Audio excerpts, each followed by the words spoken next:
Lord have mercy. How this now, Father? Yeah, him say I'm afraid. Why I don't know, you know? I don't know.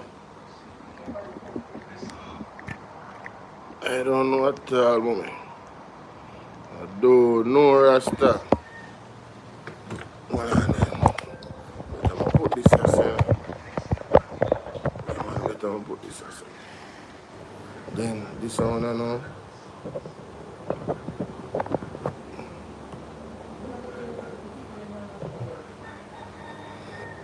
Mommy, I'm sorry. Hear me out, nobody, cause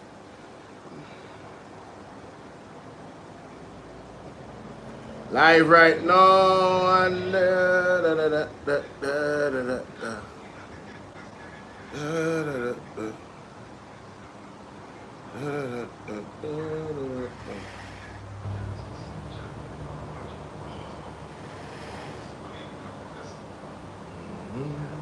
Sassy 81, how you doing, my darling? Good evening, blessings. I hope you and your family is doing well. Thank you for always supporting the platform over the years. Big Wolipa big up, Wolipa big up. Alright? Wolipa big up, Sassy. Wolipa big up. Sure, what am I doing? Okay.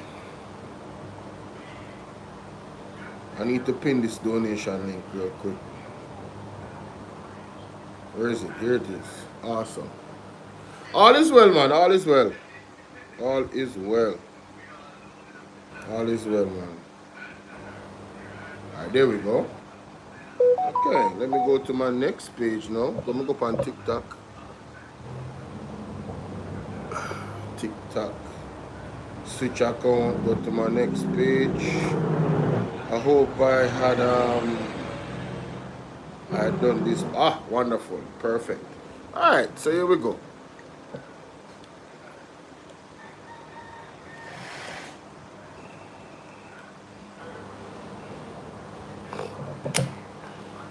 No, I don't like this case.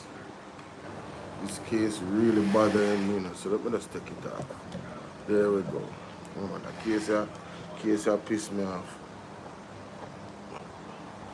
Alright.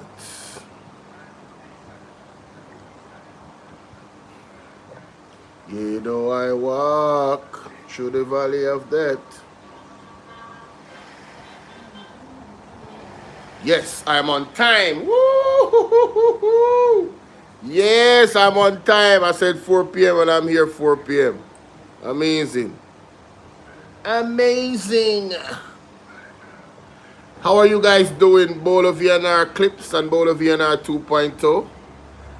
I am live on both platforms. Welcome, welcome, welcome. Happy Saturday to everyone.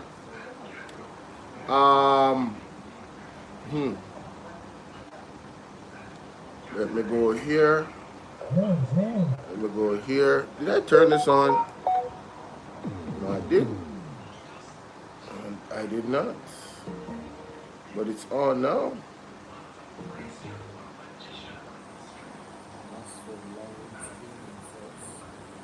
5 minutes and 30 minutes. Wing for his private practice. He's alleging that the people ran to fill Carbro's pockets. He's alleging that that's where the CT scan is going. If that is true, we're talking about serious levels of criminality.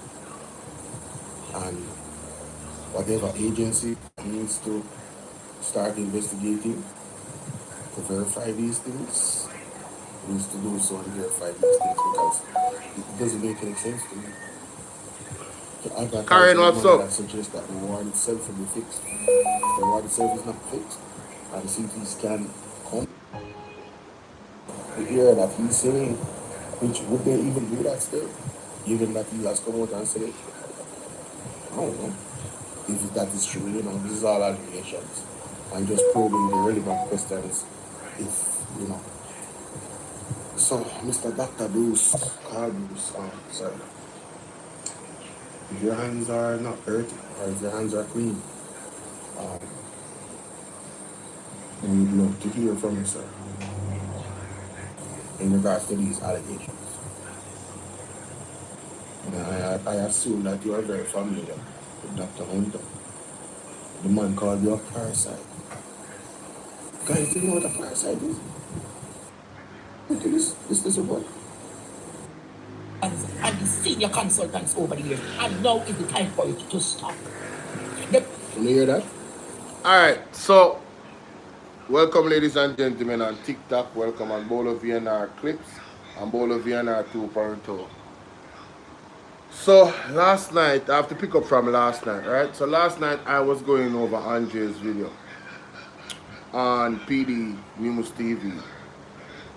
And one of the things that was said was that from not Dr. Hunter, but it is alleged, based off Andre Stevens' reporting, that there are members of the medical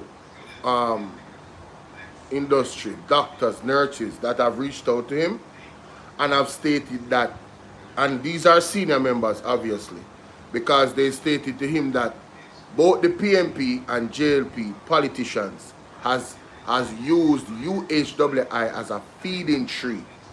They have benefited tremendously from UHWI. It is a feeding tree, you know.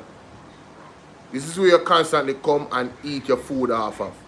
Yes, it is a main facilitator of you know, filling your pockets over the years.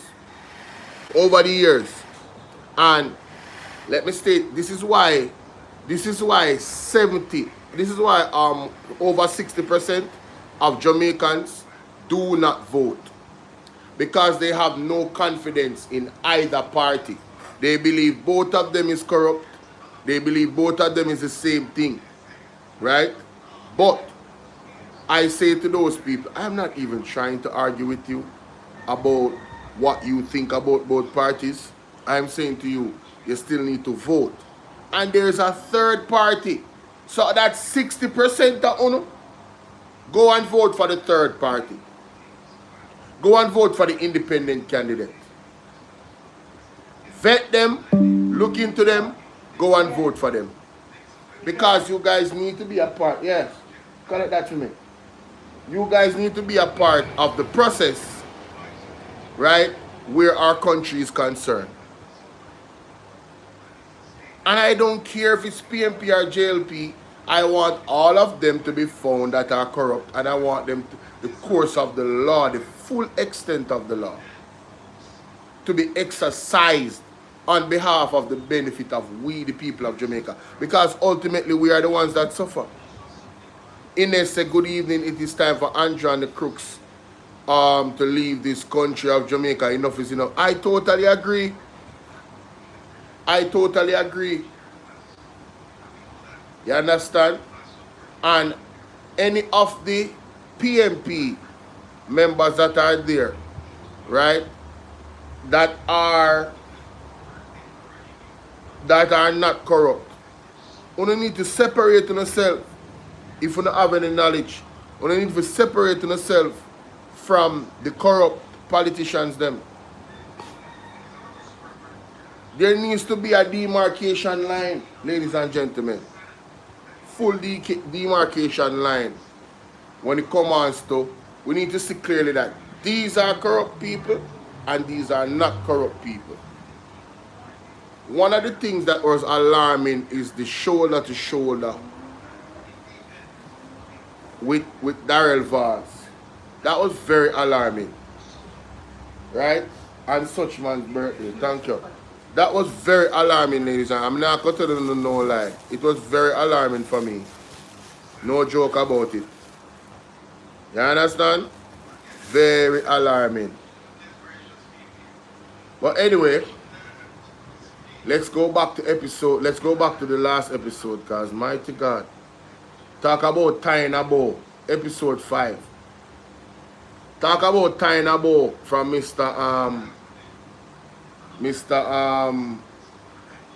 Dr. Alfred Dawes. Tying enough is enough.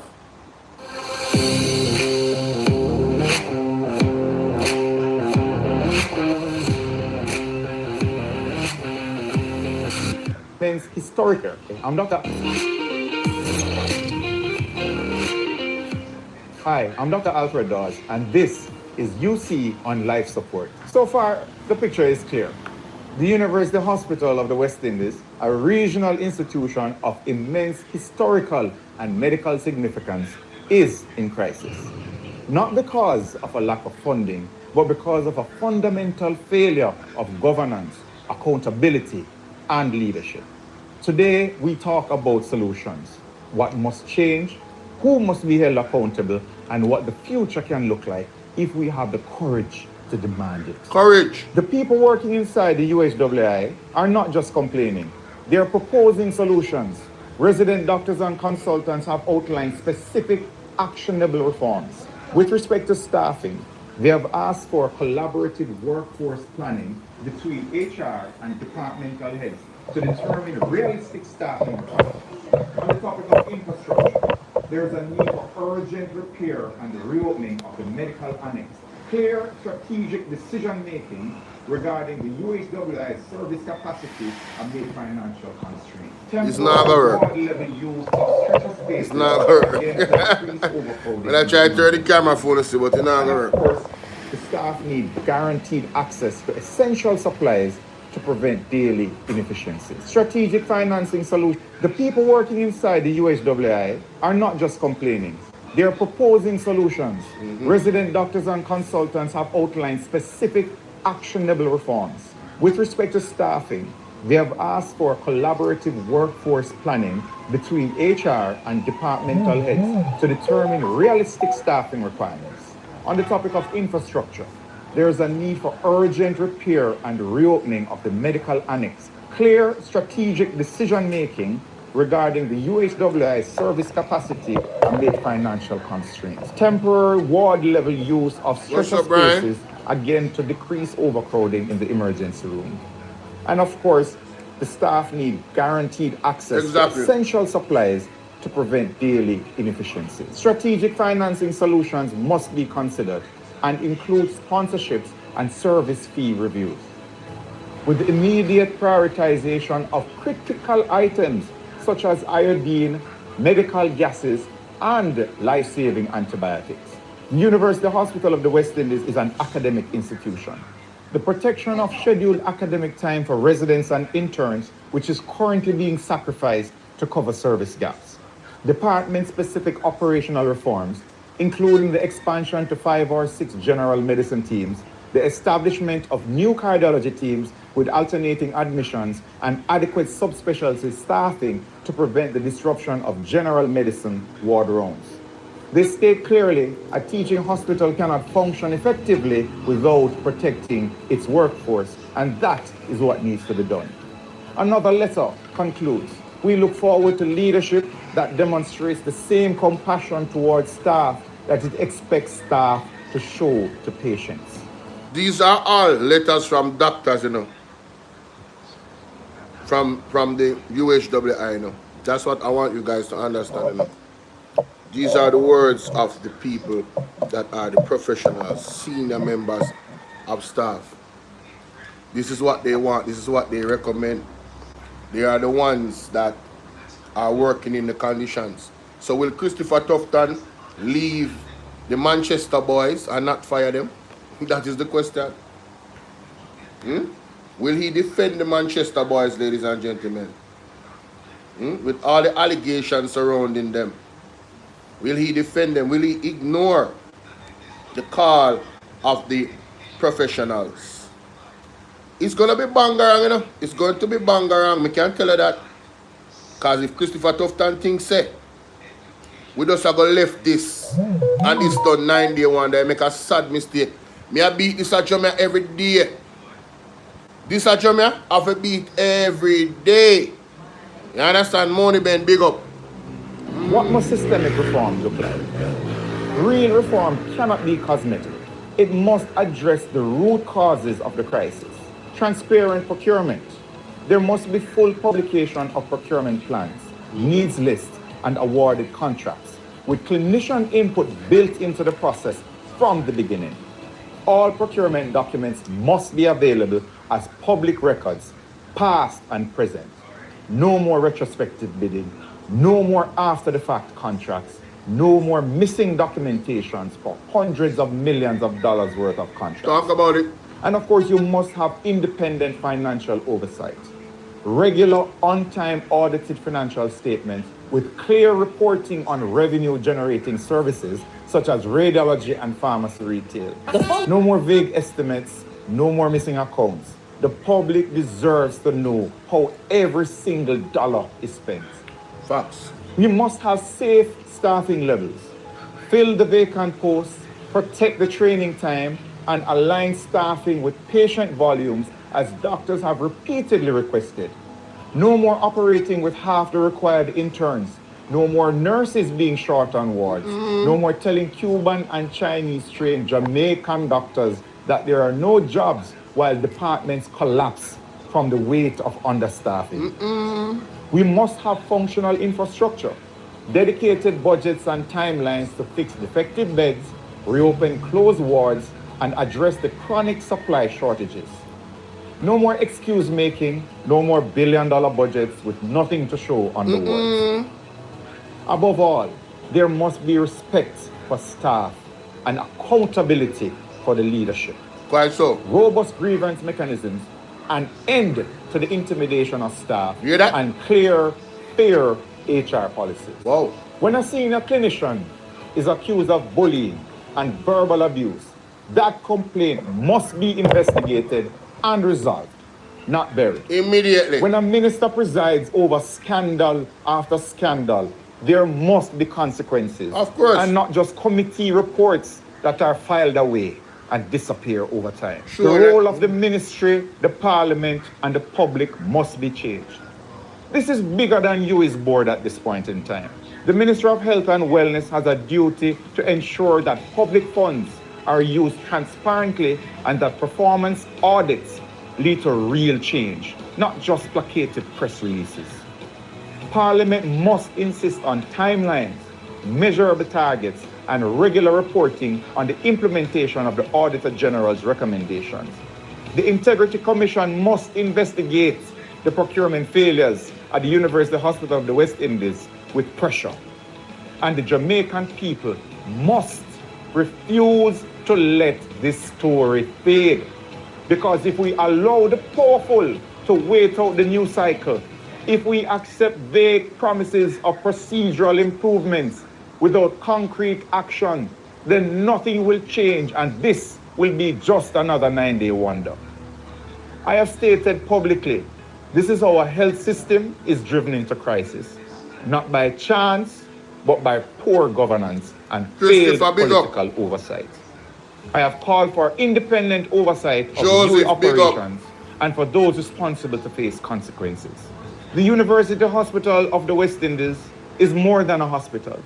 It is a symbol of Caribbean aspiration, excellence, and self-determination. Wow. It represents the promise that our people can access world-class healthcare without leaving the region, that our doctors can be trained to the highest international standards right here at home, and that our medical research can contribute to global knowledge and the advancement of the whole human race.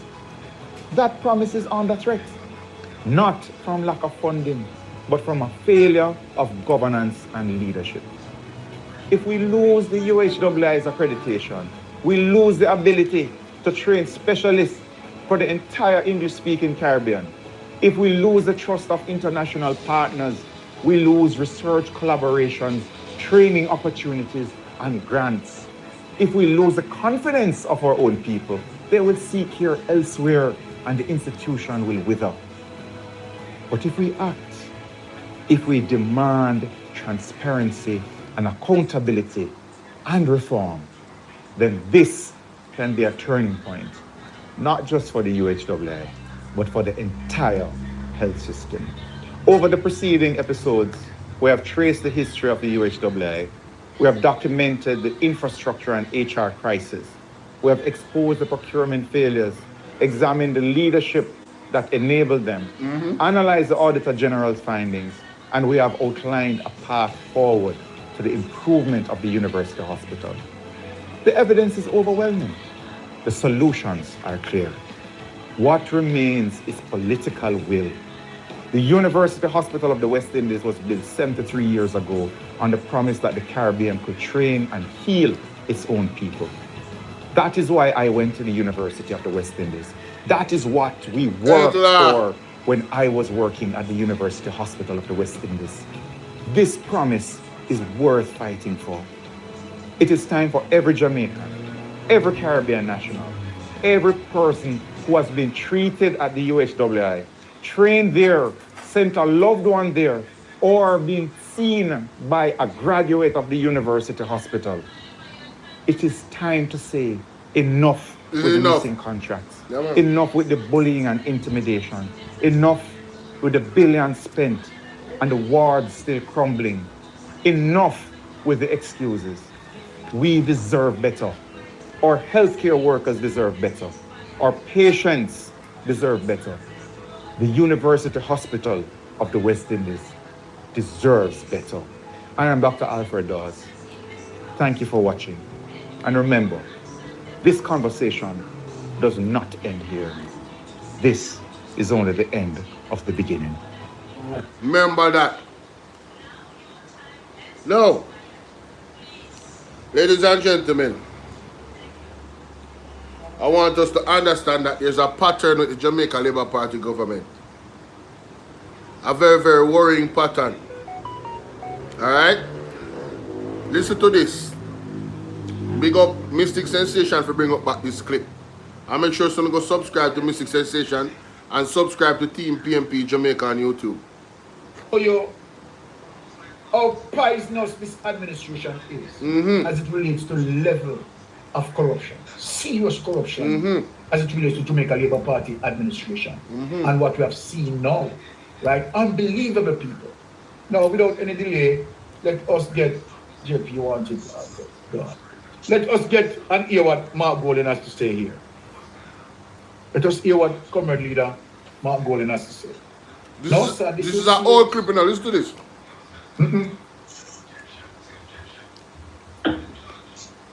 It is a release from the Super National Party media unit.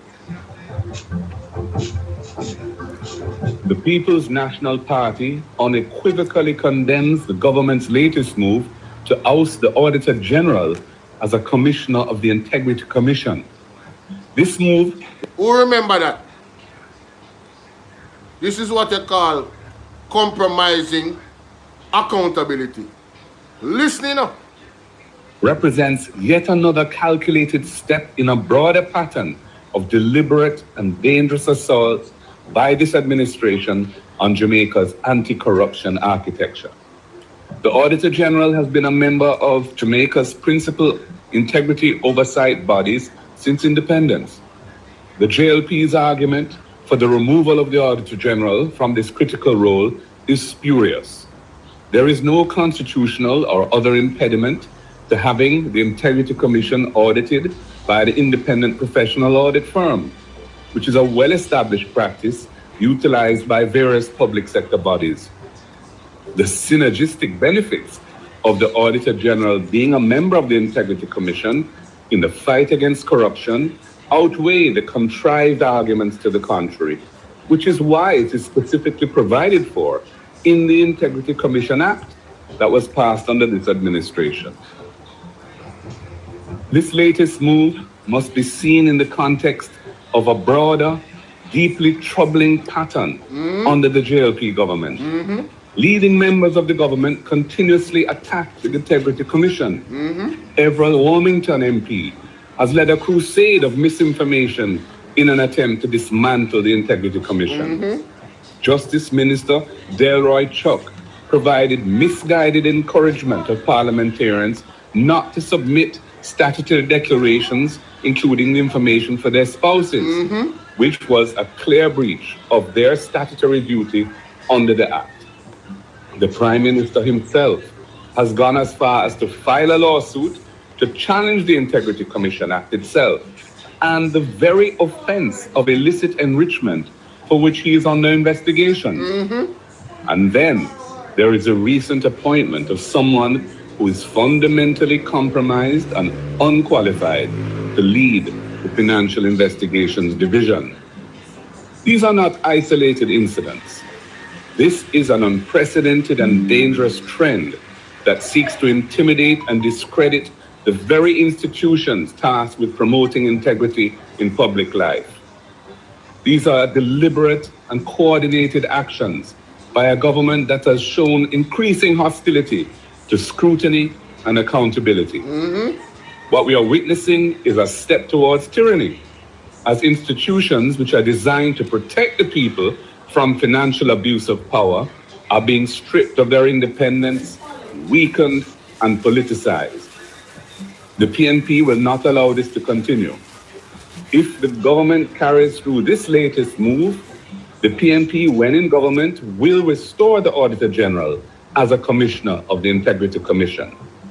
We will safeguard our anti-corruption institutions, ensuring that they remain independent, fully resourced, and above political interference. We will introduce long overdue legislation for unexplained wealth orders, which are another critical anti-corruption tool that this government has reneged on. And we will amend the Constitution to enable the impeachment of delinquent parliamentarians. The Jamaican people deserve better than a government that is at war with good governance. The PNP calls on the private sector, the churches, civil society, trade unions, and indeed all right-thinking Jamaicans to stand up and speak out against the systemic dismantling of our democratic safeguards. We must defend the institutions that protect our future. The government's latest move to oust the audit. Why are they being removed? May I have to play that back? Why are they being removed? This is not a good, Commissioner. And you can't just leave it in the thin ear and say that people can just draw to whatever they perceive, right? Or whatever inferences that they want to make of this. This is very serious. Serious. Now, let us move on. For full context, ladies and gentlemen, I would that Extreme Beauty, big up. Marvet, big up. Egla, monsieur, big up yourself. Robert Montague, big up, monsieur. Who else there? Crystal, what's up? Blessings to you guys. I have to take out my camera, but I don't want to see me I feed my face.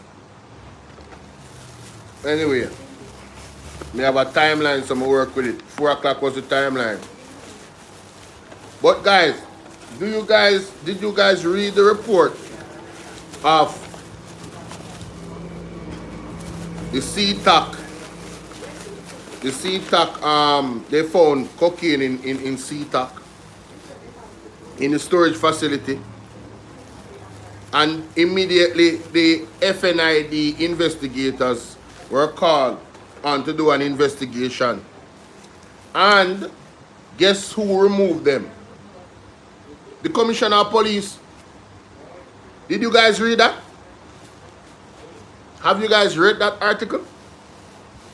Well, that's what Mystic Sensation was talking about. But I want to show you guys the correlation between Christopher Tufton and his party leader. There is a pattern, ladies and gentlemen. They do everything to escape accountability. Everything. Every single thing to escape accountability. Right? And Joel is under investigation because his statutory declaration cannot be filed. So we don't know if he got his money legally or illegally. That is the facts. He cannot prove to the Integrity Commission that he made his money legally.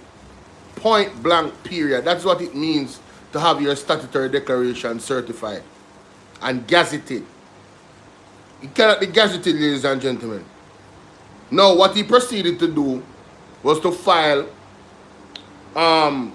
sue the Integrity Commission and file a request to the judge to actually certify him and say that he's certified.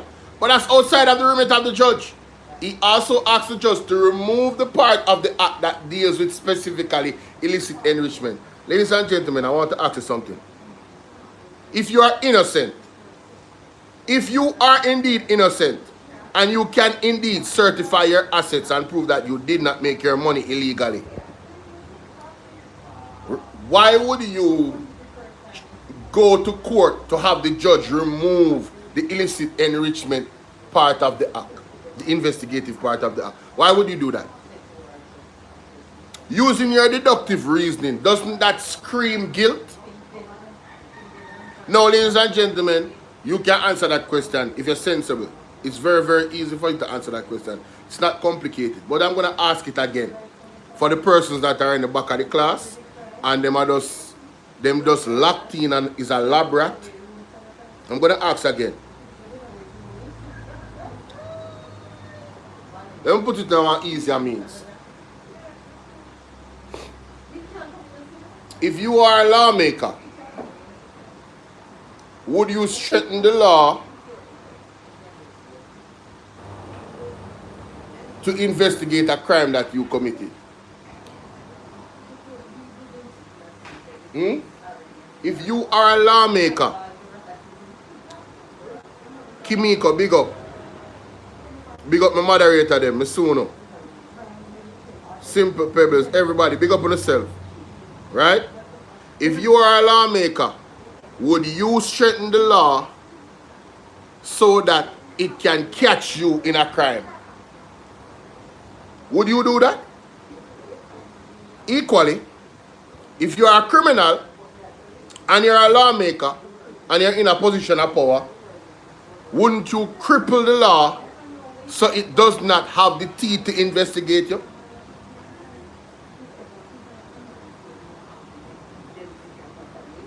These are kind of rhetorical questions, you know. I've made it very easy for you. If you have the power to change the law, to straighten it, and you are not committing a crime, you will straighten the law to investigate that specific crime. But if you are a criminal that has committed the crime and you so happen to be a lawmaker, aren't you going to use your powers to discredit that entity, to discredit, to even tear down their funding?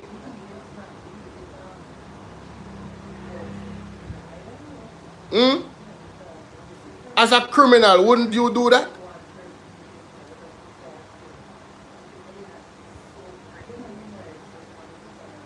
I want you guys to really think about it, you know. Oh, for those that are hitting the like button, thank you so much. We need to get to 50,000 likes, guys. That is the aim for the TikTok live stream. Get to 50,000 likes. And, of course, you know, you guys can subscribe to the platform. Subscribe to my YouTube. Become a member on TikTok. Alright? Put your money where your mouth is. You know what I'm saying? Yeah. I think there's a subscription button up here, so no. They say you can subscribe, I think, on TikTok. And for those on YouTube, why haven't you hit the like button yet? What you waiting on? You guys don't know how to hit the like button? And let me know if you think that's a fair question, guys. Do you think that's a fair question? I think it is. I think it's a logical question. I think it's a very logical question, ladies and gentlemen. Whoa, okay. I never knew I could change this in midstream. Hold on there. Wait a minute. I never knew I could change my subscriber only in like, oh, okay, YouTube, I see you. I see you, YouTube. YouTube got sophisticated. That's what I'm talking about. I can actually change my subscription. So now I don't have to wait. I can just go live and then change it. Beautiful. Subscriber only mode. If you don't subscribe, you can't type. Anyway, listen to Mark Golden again. And remember that the JLP either pulled this trigger or tried to pull it. Right? I don't know if they did it. I don't remember if they did it. But they tried to pull the trigger of removing the Auditor General from the IC committee, I believe. Listen to this. And we just saw what his name? The police commissioner remove the FNID from the active investigation of the cocaine found illegally in CTAC based off their own protocols. Why would he remove the FNID from the investigation? What does that say about the FNID? Is the FNID involved? Or doesn't, or somebody don't want the FNID to find something? Make it make sense. Make it make sense. Something is very wrong here in Jamaica. Something is very wrong here with our system of governance in the country. It all appears to be severely compromised. See it here? Illegal cocaine found during audit of CTAC storage facility. High-level probe launch, JCF. It's a very short article, so let me read it. Let me go down here. It says that, at least I'm going to hear it, because I don't want nobody think say a BOLO or say this, you know. I'm going to hear it. These are the context. Listen. The Jamaica Constabulary Force, JCF, is reporting that an audit of the Counterterrorism and Organized Crime Investigations Branch, CTC, this week uncovered 2 illegal parcels of cocaine inside storage facilities at the division. The JCF, in a release on Friday, said the audit of CTOC storage facilities was triggered following the arrest and charge of Police Inspector Martin Walker, who is attached to CTC. The police had reported that a quantity of cocaine was allegedly found in Walker's private vehicle during an operation on January 8th. Walker, who is charged with conspiracy to export cocaine, as well as possession, dealing, and transportation of cocaine, is out on bail. The JCF said Deputy Commissioner of Police Richard Stewart, head of the Crime and Security Portfolio, ordered the comprehensive audit of CTOC storage facilities. Headlines delivered to your inbox. The force said the illicit drug was found in breach of established protocols. It said detectives assigned to the Firearm and Narcotics Investigation Division, FND, were immediately contacted to commence an investigation following the discovery of the cocaine at CTC. A high-level probe is underway. The JCF said Commissioner of Police Dr. Kevin Blake has ordered the immediate removal of FND from the oversight of CTC. Why would Kevin Blake remove, Robin, how you doing? Why would Kevin Blake remove the Firearm and Narcotics Investigation Division? Narcotics, you know, drugs, you know, that's what narcotics mean, you know. Why would he remove them from the CTAC oversight? What good reason, ladies and gentlemen? He needs to come out and tell us. This is very suspicious. Isn't that the, what is the merit? What is the let me Google that. What is the role? What is the role of the FNID Jamaica? Let us look at that. Very important. The Firearms and Narcotics Investigation is a specialized unit of Jamaica Constabulary Force, JC, a specialized unit, you know, responsible for combating the trafficking of illegal weapons and drugs. Why would the Kevin Blake remove a specialized unit of the JCF from the oversight of the CTAC investigation where they found illegal drugs. Ladies and gentlemen, make it make sense. It is their mandate to investigate these things, to combat it. He took them from the combat zone. Why would he do that? Make it make sense. Kevin Blake, you need to come out and answer these questions, because these are legitimate questions. I don't think you guys can be I don't trust you. Personally, I don't trust you at this point. I don't trust C-Talk. I don't trust Kevin Blake. I don't trust none of y'all. Me personally, I ain't telling nobody who to trust. Not using no one brain for yourself. But look at the evidence. Why would he remove it immediately? What was the urgency of removing them immediately? Are you telling me, is it possible that the FNID is compromised? And if that's the case, it's even deeper. It's even worrying even more deeper. If that's the case. Because their mandate is to what? Combat the trafficking of illegal weapons and drugs in our country. So if the FNID cannot investigate the oversight, if Kevin Blake believes that the FNID cannot investigate the oversight of CETA in regards to drugs, Jamaica, we in a trouble. We are in trouble. But guess what? This is a pattern that we're establishing based off the evidence. Kevin Blake removed the entity that is supposed to be combating the drugs from the drug investigation, and he's the commissioner of police. And then Andrew HOLNESS before. So is it a case where them just follow the leader? Follow the leader, follow the leader. Remember this? Let's go over the video. This cannot go Jamaica people. Yeah, let's go. And this is the context. This is the context of what Mystic Sensation is arguing here, so you know, based off the evidence. You know. Listen to Mr. Mark Golin. Let us as it make a labor. Let our leader. It is a release from the People's National Party media unit. This no sound right, brother.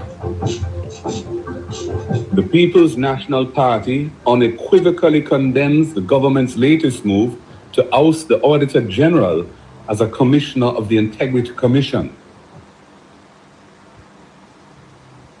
Why would the government try to remove or look to remove the Auditor General from the Integrity Commission as a commissioner? Why? The man them literally tried to demonize the Integrity Commission. This was before the election, you know. Extreme beauty. You never know about this. You see, this is why we have to revisit these things. And pick up Mystic Sensation because I may watch. I may say, what? I remembered it, but I never, you know. So much thing has happened. So when you start to look at all the things and put the pieces together, ladies and gentlemen, can we really trust the Jamaica Labour Party to run this country in any capacity? That's where I'm at, you know. That is where I am at. Right? Why would you want to weaken the Integrity Commission by removing the Auditor General? She's an asset. She's not a... Listen, her experience is unquestionable. Her professionalism is unquestionable. She has operated in a manner where nobody can say that she is PMP or JLP or NP at all. She has done audits on the PMP as well. She's been around for a while. As a matter of fact, which year she come in? I think she did there with the PMP, you know. How long as Pamela Monroe Ellis, been Auditor General? Been the Auditor General. How long has she been the Auditor General? Since 2008.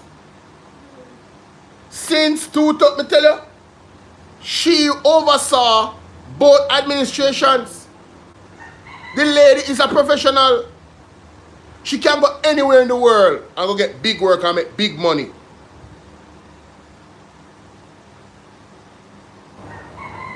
Again, ladies and gentlemen, why is the Jamaica Labour Party uncomfortable with accountability?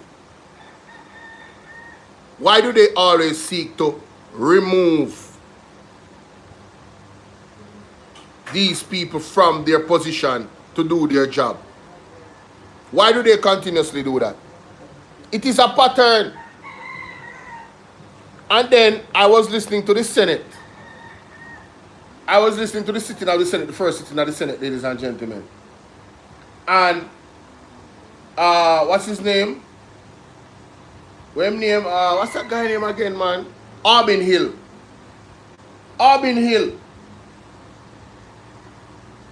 Hill was questioned by Mr. Lambert Brown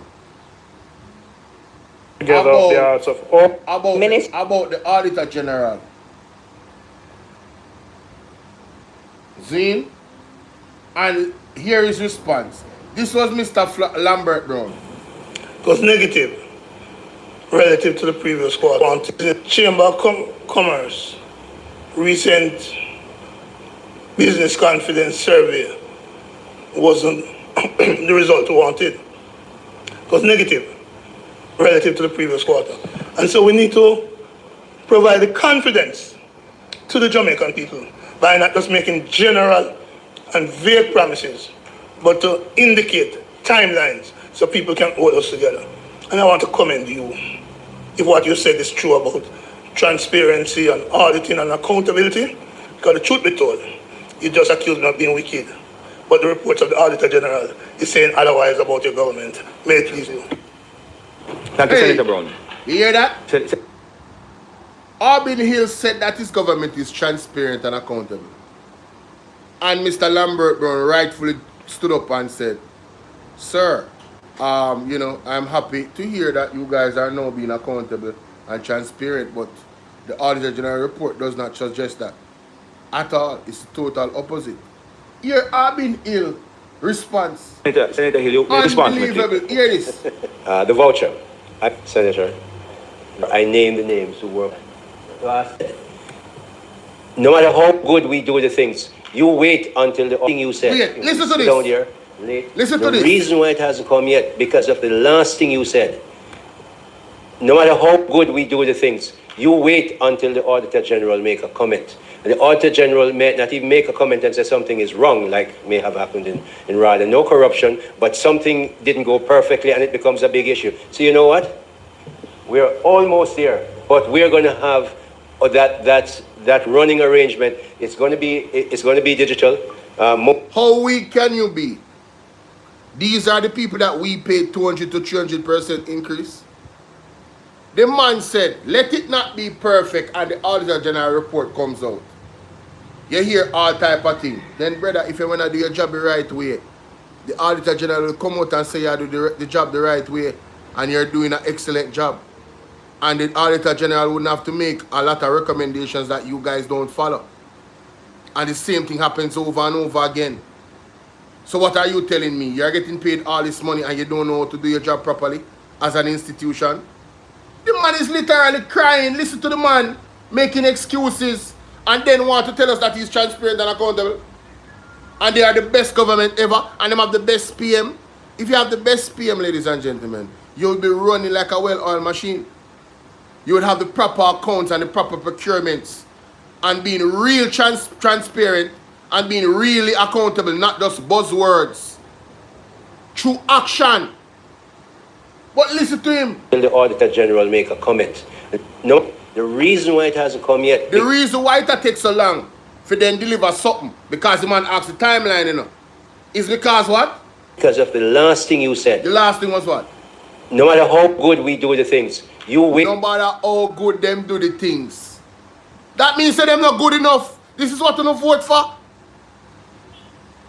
The man said no matter how good them do the things, you wait for the Auditor General to make a comment. The man said there was no corruption in RADA. Listen to me. You see, they just go in parliament and lie to you guys.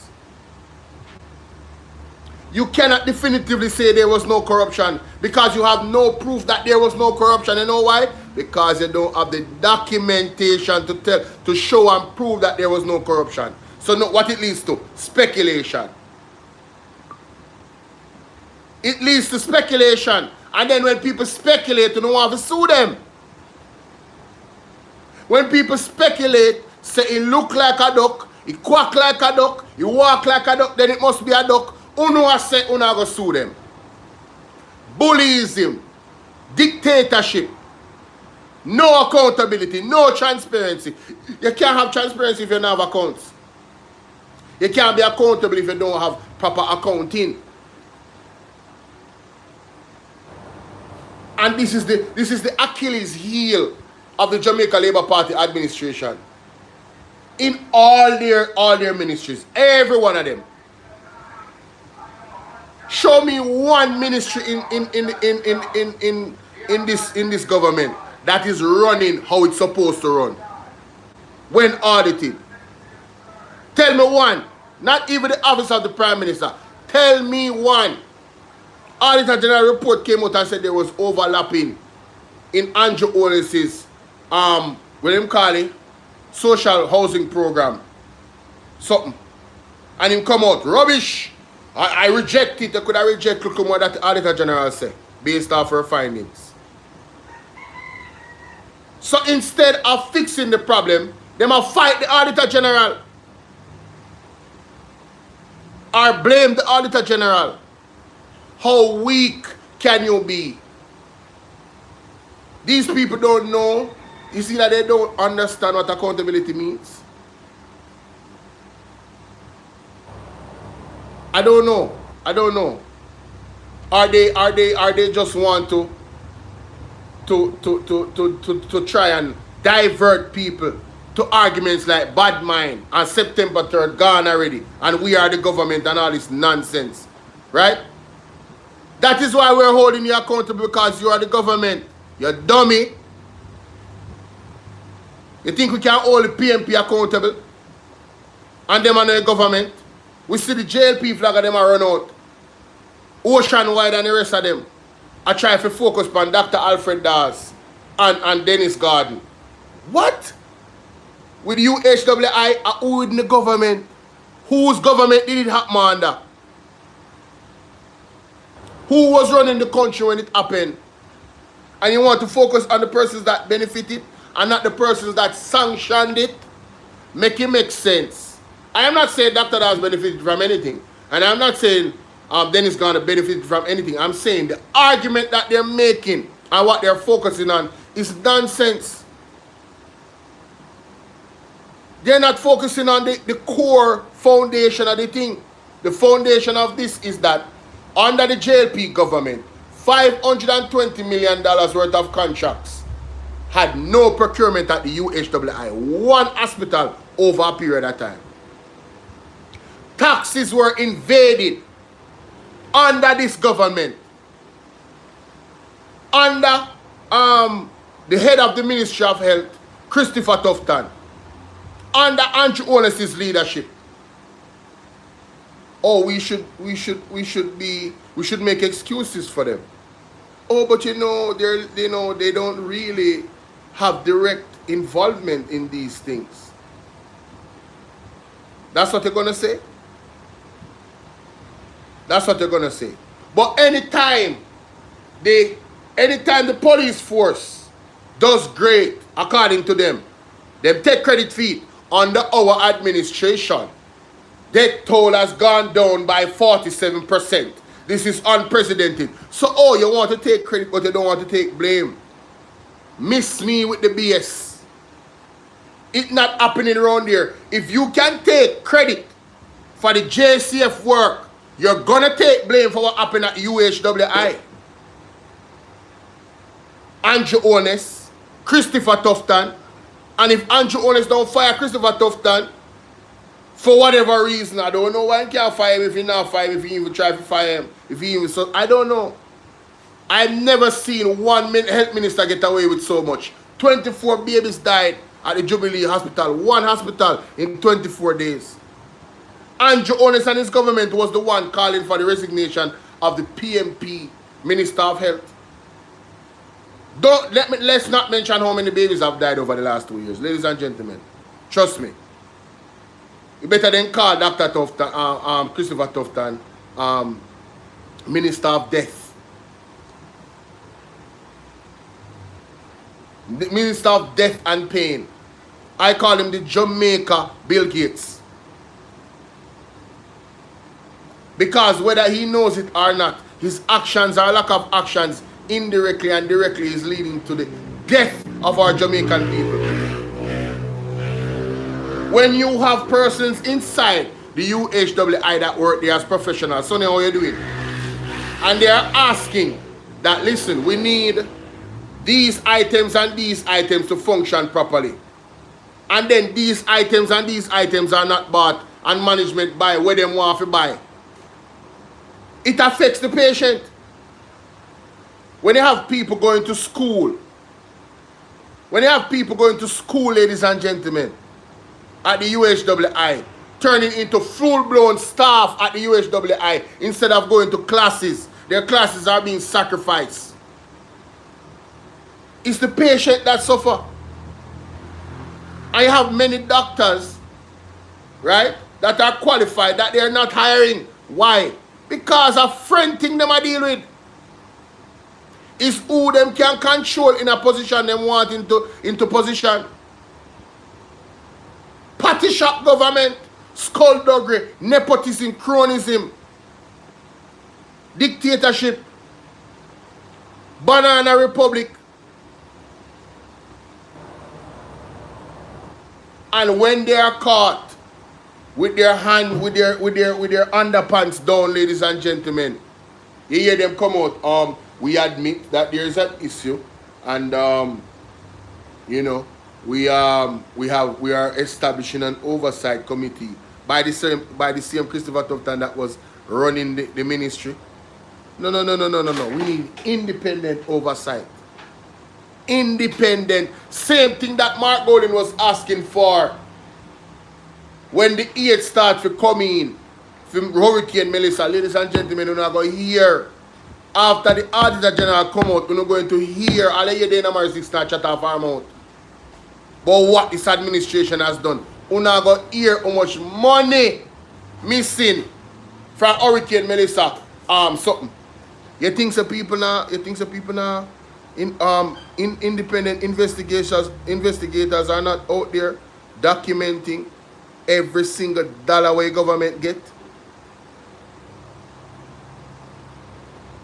One of the things that independent investigators are not out there watching this government?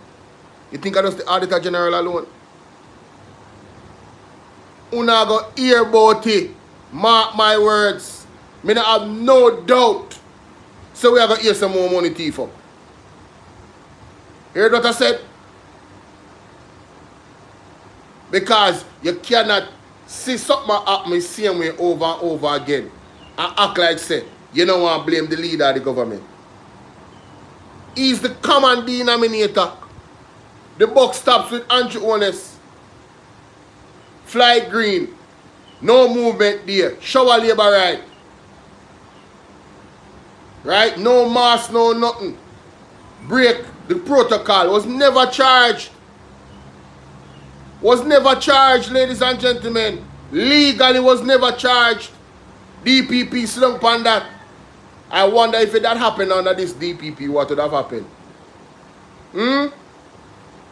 She seems like she's very different, ladies and gentlemen. We're holding out for hope. Because we see some things are move. And we are looking for more action from the DPP of today. We have a lot of work to do to clean up this country.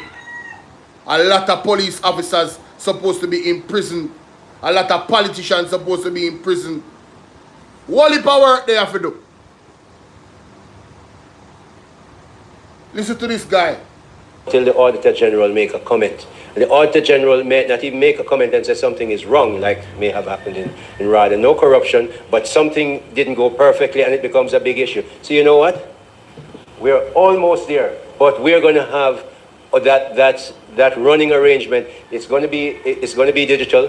For the most part, the payments will be, so there'll be an audit trail for those who understand what that means in accounting, that you can follow it anywhere you go. Because if we do it well, Mr. President, we get the money out there, you hear how we corrupt and we never do the right thing, and we give away the money and we give it to our friends. If you did it well, he's trying to invalidate the Auditor General report, you know. This is a clear attack on the Auditor General, you know. So you see, the senior members of the Jamaica Labour Party, Everald Warmington, Albin Hill, all of them take shots at the Auditor General. All of them. The Auditor General is their biggest enemy because they are the most unaccountable government ever. They want us to tell us that, yeah man, we use the money for this and we must believe them. Trillions of dollars. Paula Sadler, big up. You send the heart, but I don't know why you come over my head. Big up yourself. The Auditor General is under constant attack from these guys. Ladies and gentlemen, you know, the Auditor General is about numbers, you know, numbers no lie, you know, documentation, you know, proof, you know, all the things they need in the court of law, you know, right? All the things, thank you, appreciate you. All the things they need in the court of law, ladies and gentlemen. And without documentation, they cannot prove that they are not thieves. I want to say that again. Without documentation, they cannot prove that they are not thieves. The members of the Jamaica Labour Party, without proper accounting and documentation, cannot prove that they are not thieves.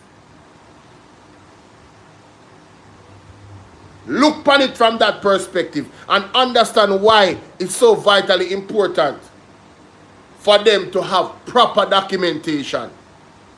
You think, let me tell you something.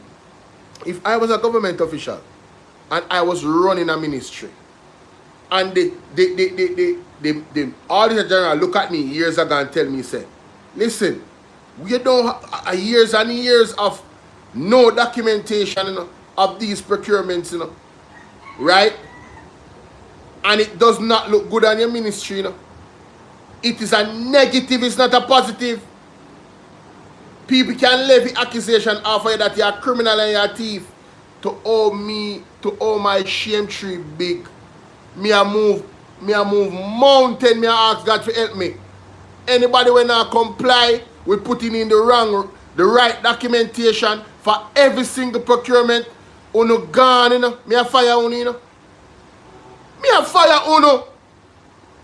Because now make me look bad. What has Christopher Tufton done?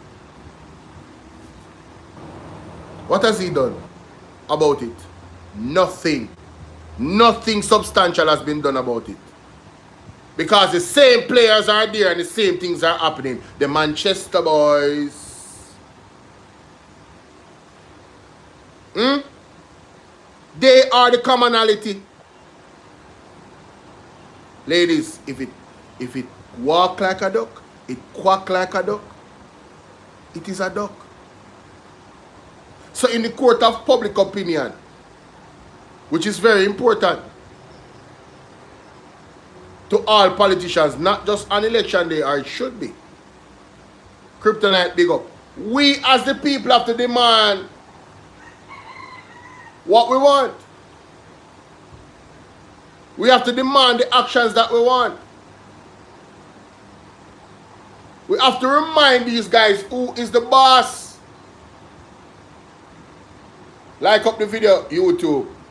See there? There's a thumbs up button at the top right here. Yeah man, like up the video for me.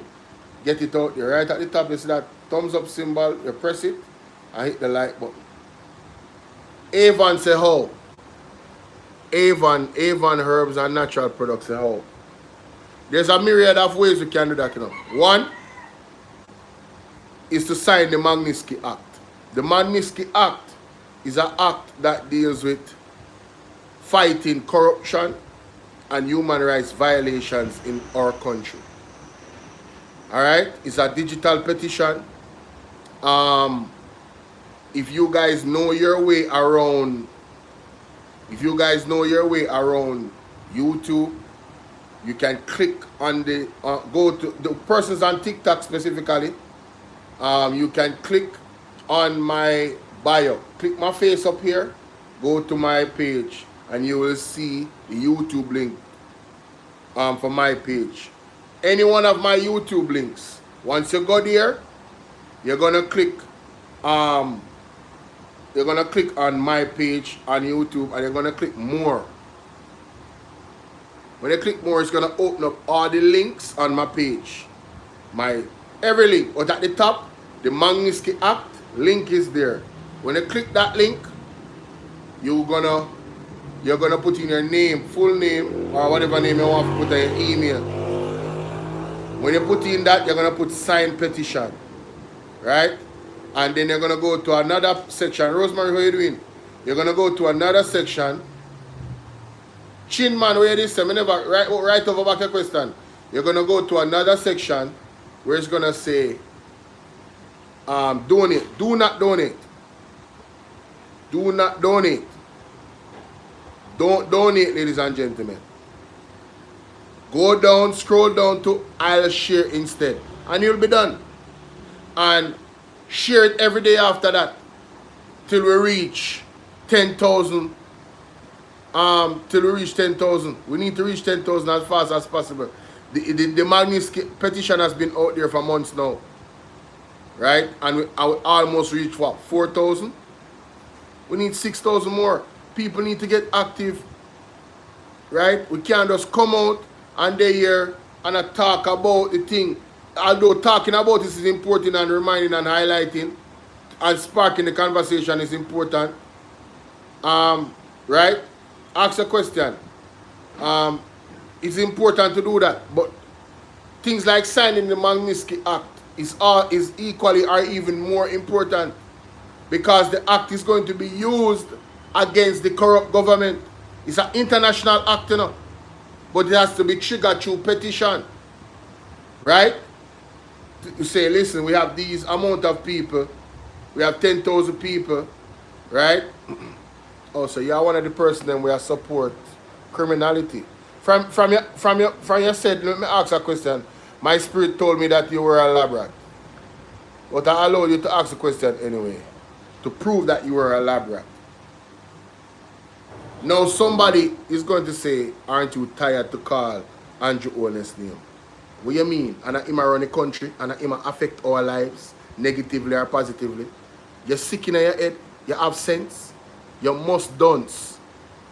Oh, you feel tired if somebody affect your life negatively and they are presently doing it. You can in an oppression and tired to call out the oppressor name. Huh? Oh, so you are one of them too. This is another lab rat. Have a good day. I have no interest in stealing people's tax dollars. None whatsoever. None. I have no interest in stealing, period. Period. Lady Ninja, what's up? Right? So here this guy, Arbin Hill, proving my point when it comes to the characteristics of the Jamaica Labour Party members. Right? Oh, for persons that want to sign the Magnitsky Act, I know say I have a lot of elders on here, but reach out to me on WhatsApp. Take down my number. And Simple Pebbles, please put my number in the chat for them. 876-451-6535. That's 876-451-6535. For the persons on YouTube, when you're supposed to have my number, as a matter of fact, Nightbot on BOLO V&R 2.0. See, Nightbot does put it there. To join my WhatsApp group, good people, text join to 1-876-451-6535. Alright? Nightbot puts that out every single day. Every day. Every time I go live, Nightbot puts that out there, especially when the chat is moving and people is communicating. Thank you very much, Simple Pebbles. That's it. See me can pin that. Pin. Yeah, man. That's it right there, ladies and gentlemen. Write down that number. There's the pinned comment. Reach out to me and I'll send you the Magnitsky Act and I will guide you through the process. It's very, very simple, right? But reach out to me on WhatsApp. WhatsApp. That's the only way you can get the link. All right? The most part, the payments will be, so there'll be an audit trail for those who understand what that means in accounting, that you can follow it anywhere you go. Because if we do it well, Mr. President, we get the money out there, you hear how we corrupt and we never do the right thing and we give away the money and we give it to our friends. None of that. It's going to be done. We expect it. I had a meeting again with the ministry yesterday. It will be a short time. There's some things we have to do in the payment delivery, not so much from the ministry, but we have to get the payment delivery right so that the right people get the money at the right amount. No, because I'm not telling you the date when. When we fix that out, the money will be out there.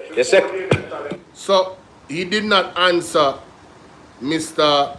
Lambert Brown's key question. What is the timeline? The JLP can't stand for nothing. It's always soon, or it's happening, or it's being rolled out. Them can't stand for nothing. They can't stand for a target. And this is the thing with the Cornwall Regional Hospital. Billions of dollars gone, ladies and gentlemen, and still the hospital don't fix. When it was projected for 2 billion, but one big old project happen. Big old project happen. Wait there, let me see if we can find it. Right? Big old project happening, you know, with a hotel, I believe.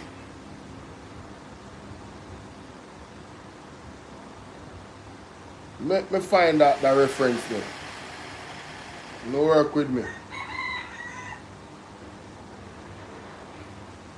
This move represents yet another calculated step in a broader pattern of deliberate and dangerous assaults by this administration on Jamaica's anti-corruption architecture.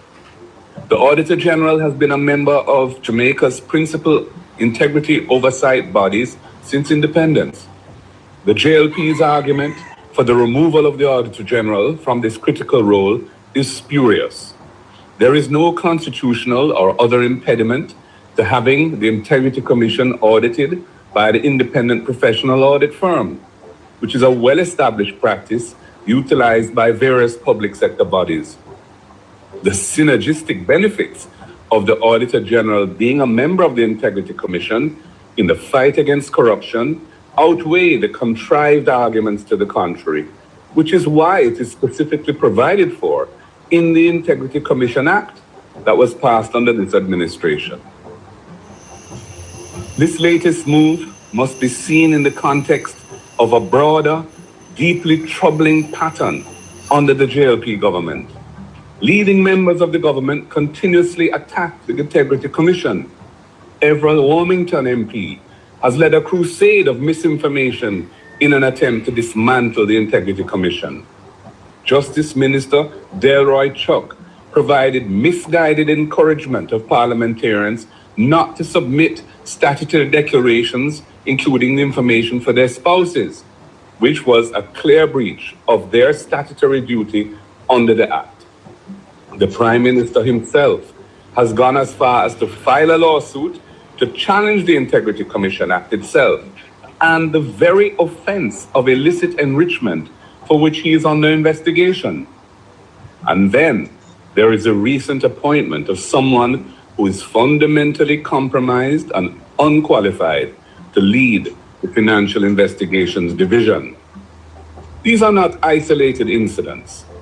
This is an unprecedented and dangerous trend that seeks to intimidate and discredit the very institutions tasked with promoting integrity in public life. These are deliberate and coordinated actions by a government that has shown increasing hostility to scrutiny and accountability. What we are witnessing is a step towards tyranny, as institutions which are designed to protect the people from financial abuse of power are being stripped of their independence, weakened, and politicized. The PNP will not allow this to continue. If the government carries through this latest move, the PNP, when in government, will restore the Auditor General as a commissioner of the Integrity Commission. We will safeguard our anti-corruption institutions, ensuring that they remain independent, fully resourced, and above political interference. We will introduce long overdue legislation for unexplained wealth orders, which are another critical anti-corruption tool that this government has reneged on. And we will amend the Constitution to enable what drives the direction of the force is our values. The Jamaican people deserve better than a government that is at war with good governance. The PNP calls on the private sector, the churches, civil society, trade unions, and indeed all right-thinking Jamaicans to stand up and speak out against the systemic dismantling of our democratic safeguards. We must defend the institutions that protect our future. Mr. Weoni, we are concerned of the systemic dismantling of our democratic safeguards. We are concerned of the broader, deeply troubling pattern by the JP administration. The deliberate and coordinated actions against accountability. Why you think I play this? We want full explanation as to who instructed the Commissioner of Police to have the FNID being removed from the oversight aspect over CETA. Why would that be? We have given example of the Prime Minister attacking our anti-corruption legislations, asking the judge to do away with the Corruption Act that deals with illicit enrichment. Who had given the Commissioner of Police such orders? What is going on? What is actually going on in the country? Don't know. Why Andrew HOLNESS administration no time has come out and speak up against drugs and corruption? Why? Jamaica, we are in trouble.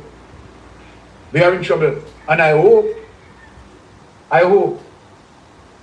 that the Americans are looking in, and I know that they are looking in.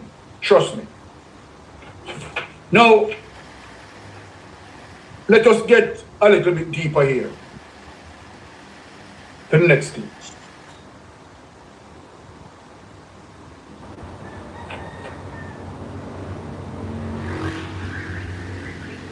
Let us get to Brother Dawes number 5 finale. Back and forth for a chair, for a patient, not even a bed. Take that away. It's heart-rending, man. We need the all angles. We need the all angles clip them. But we can't find that.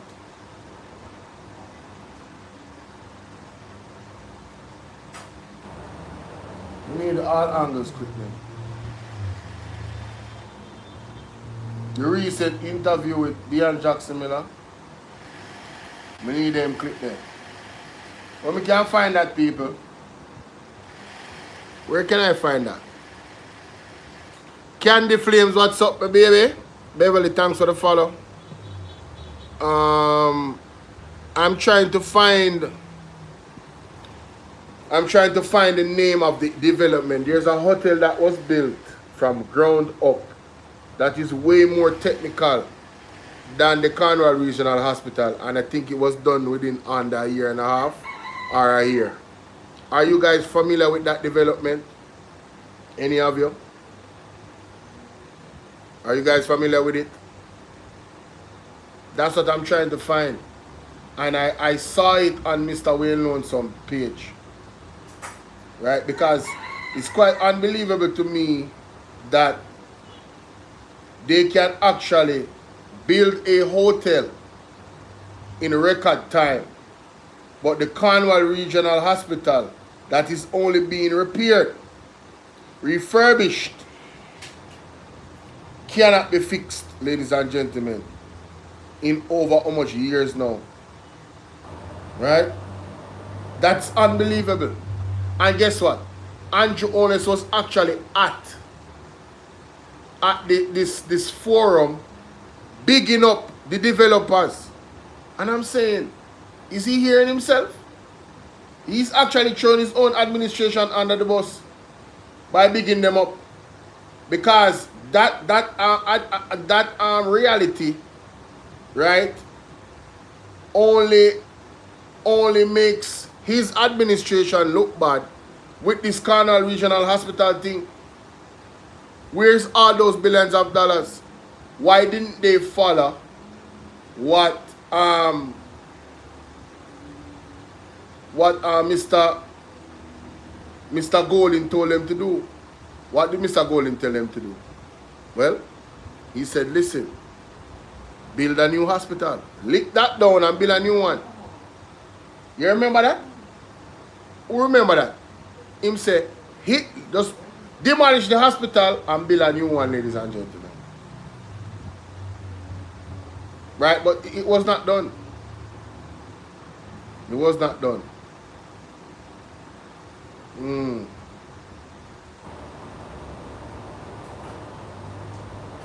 me see something. I just seen it live, you know. I'm in the behind still, you know, obviously. But what? Where, how did this happen? I never knew that Fetty Wap audio was on this. Oh my God. I messed up, y'all.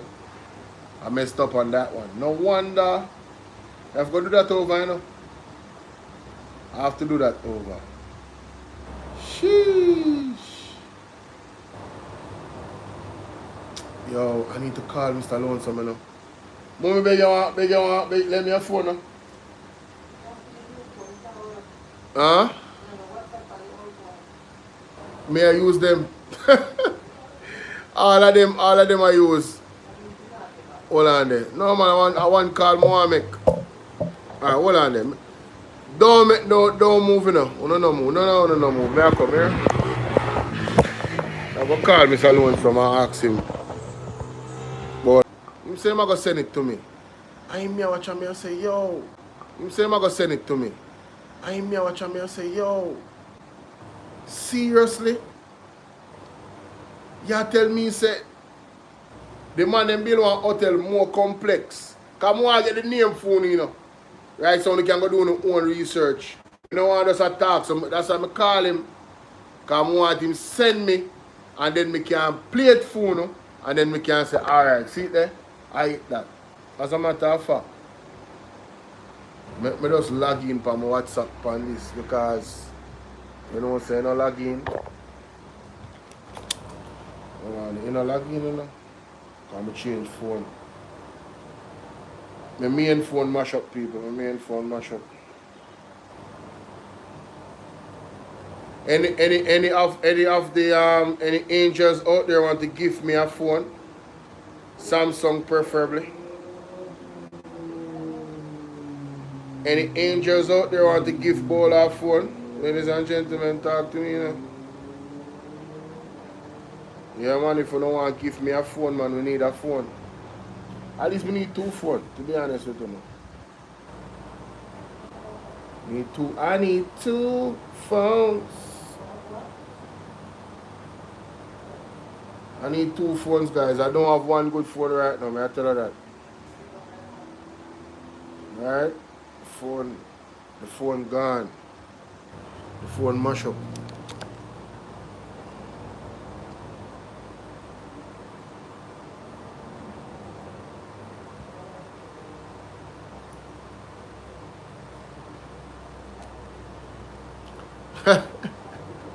Susan, I laugh off of me. Susan, any angel out there want to sponsor me a phone? Any angels out there want to sponsor me a phone? If there's not a circle, there's have to work with the way I work with them. But the reality is the reality. This phone is an old phone for a long time. That can stop work anytime. This iPhone, one of my friends them tell me say this a area because our iPhone stay with the updates and so, you know. Why my camera turn off? For me something, come on back and it's still a do foolishness. He tell me say that iPhone at any time can, you know, update it and just now work. I'm like, what? And then my other phone screen mash up. So right now, and this a phone now I use with my mother. It want to fix too because it not charge sometime. I wait for that to get something to go give the phone man to fix that. I need 2 phones. So any angel person out there right now, what is wrong with you, man? Any person out, this is the reality, ladies and gentlemen. Any person out there want to sponsor me a phone, the Bible says, ask and it shall be given. You understand? Seek and ye shall find. Yeah, anybody out there want to sponsor me a phone, reach out to me. Simple as that. And that is gonna be that is on that person. And nobody now Ray, you see me? I must God tell you say, yo, yeah man, bless Bolo. Simple. I don't know what the commentary for. Right? Anybody want to bless me with a phone? Yeah. Reach out to me. But if you get one phone, you know, from one of me, supporter them, you know. But that never work out. God bless her if she watch. You see me, just the thought alone was, you know, the thought alone was just amazing. You know what I mean? Somebody say, I am, say what? The new hotel in St. James you're talking about, it is the same one in a finished building, yet they are still working on it. What name? What's the name of the hotel? What's the name of the hotel? That's what we want to find. New hotel in St. James. What is the name of it?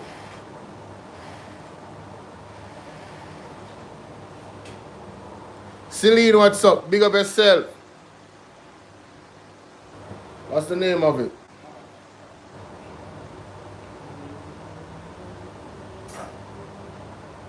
What's the name of it, ladies and gentlemen?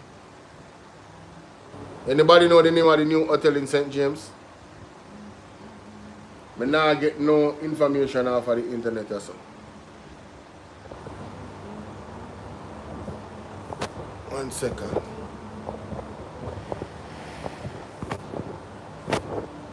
And solid healthcare, Jamaica. And solid healthcare, Jamaica. We deserve that. Now, when we talk about political grandstanding, misinformation and disinformation, this is how the Jamaica Labour Party continue to deceive the Jamaican people. Look at this clip. Look at this clip. And we are going to hold them accountable, right? And we are telling them, one by one, they will be going to jail. One by one, they will be going to jail.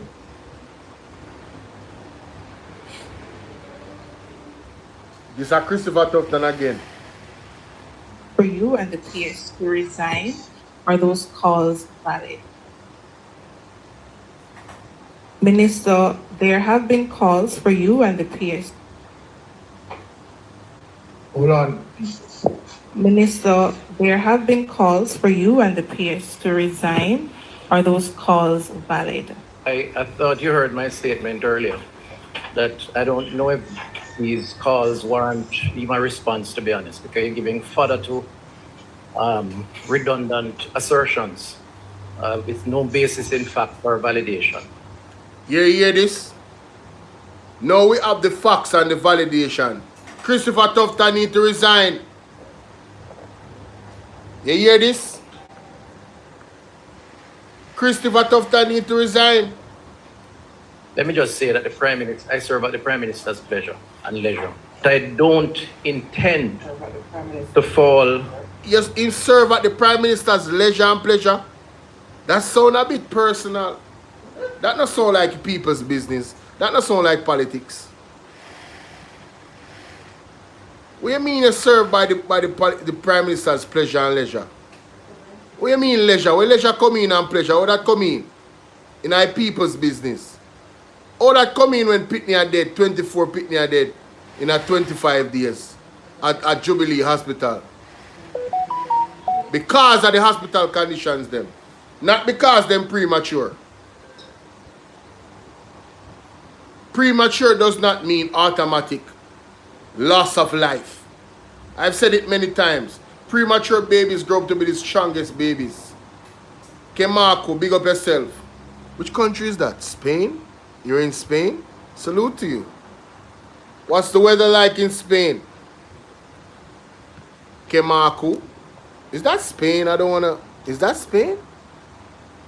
I can't see the flag so good. I can't recognize that flag. Kamaku. Where is that? What country are you? What country is that flag right there?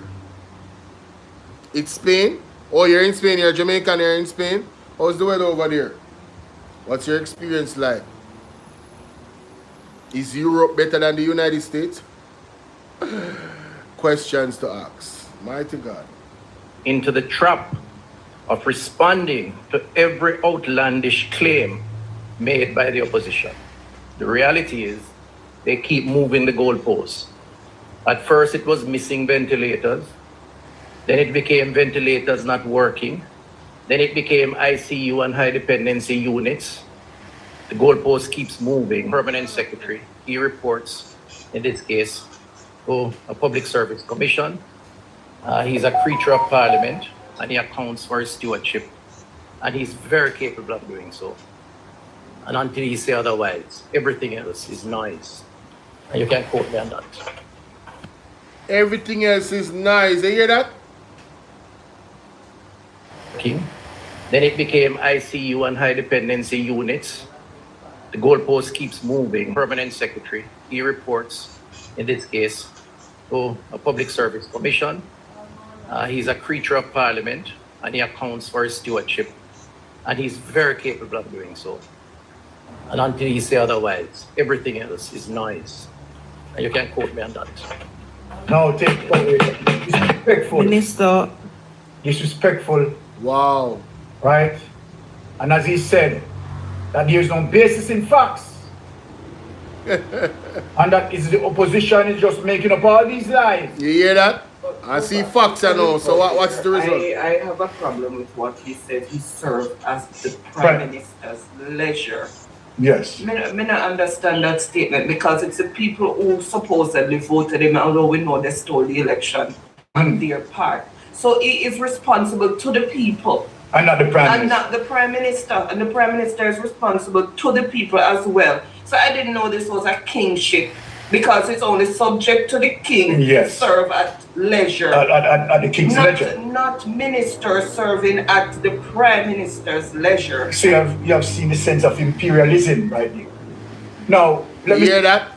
Mrs. Mystic Sensation don't talk that much, you know, but when she does, you know, it's some profound observations, you know. You understand? That was very disturbing. What do you mean by leisure and pleasure? And she take it to another level. Because it sound like a kingship. Me, I say it sound like a pleasure. It sound like a personal. It sound like them in our relationship together. What do you mean leisure and pleasure? I know women that don't even serve them husband leisure and pleasure. And you are a man that's supposed to be the minister of government and I serve and Jonas leisure and pleasure. What do you mean? That sound a weird. What do you mean by that?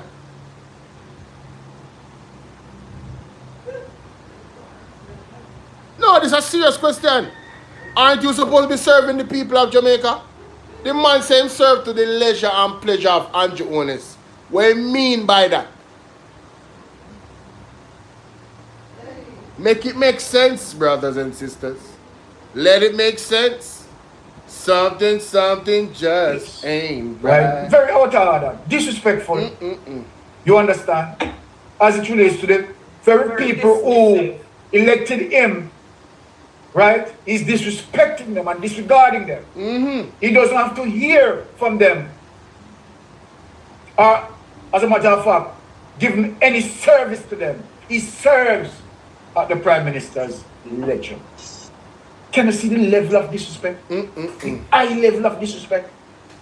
You, Mr. Christopher Tufton, and Andrew Holness are servants you know, sound good at all. of the people. Serves at the Prime Minister's lecture. And you are to serve at the people's lecture. Yes. That's where your responsibility lies and your functions. Right? But since you said it is the People's National Party, right, creating all the obstacles and telling all the lies, the LK is good and solid, right? The People's National Party is just coming up with stories and moving the goalposts and all of that, and the People's National Party mischievous. I want for you to identify if this is the People's National Party. Play the next clip. Look if this is the People's National Party. Right? Look if this is the People's National Party. Come and tell me if this is the People's National Party.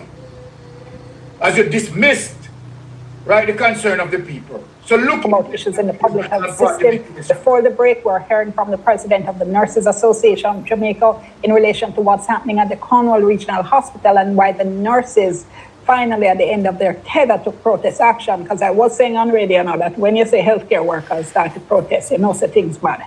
Because they're the hardest set of public sector workers to come out and speak, because I know it has to do with your conditions of employment. Dr. Bajor, let me let you pick up there before I bring in Dr. Dawes, because you had started to, I don't know, it's as if I was hearing you speak from your heart. You are saying what it's like to resuscitate a patient on the ground.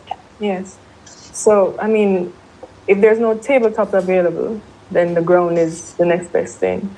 And within the whole facility, you have mold, you have rats, you have barely any space to move the blood pressure machine. And if this is the A&E we're still talking about? In the retrofitted Mount Salem clinic that is used for A&E now. I actually heard a story. We had a meeting on Saturday. And in that meeting, I heard a story that absolutely broke my heart. There was a doctor and a nurse. They were fighting over one chair. Well, not physical fighting, but, you know, saying this patient needs a chair, that patient needs a chair, because we had an elderly male that needed a chair and a pregnant lady that needed a chair. So you can imagine what it's like to choose between those two categories of patients. Why is there even a choice? So the other one would have to go on the ground? One of them would have to stand or go on the ground. So what ended up happening that the doctor had to give up her chair for the entire shift to give to the elderly male, because there was no chair. There was no chair. And that unnecessary tension, and I'm not saying that they were, you know, arguing or anything, but that unnecessary back and forth for a chair, for a patient, not even a bed.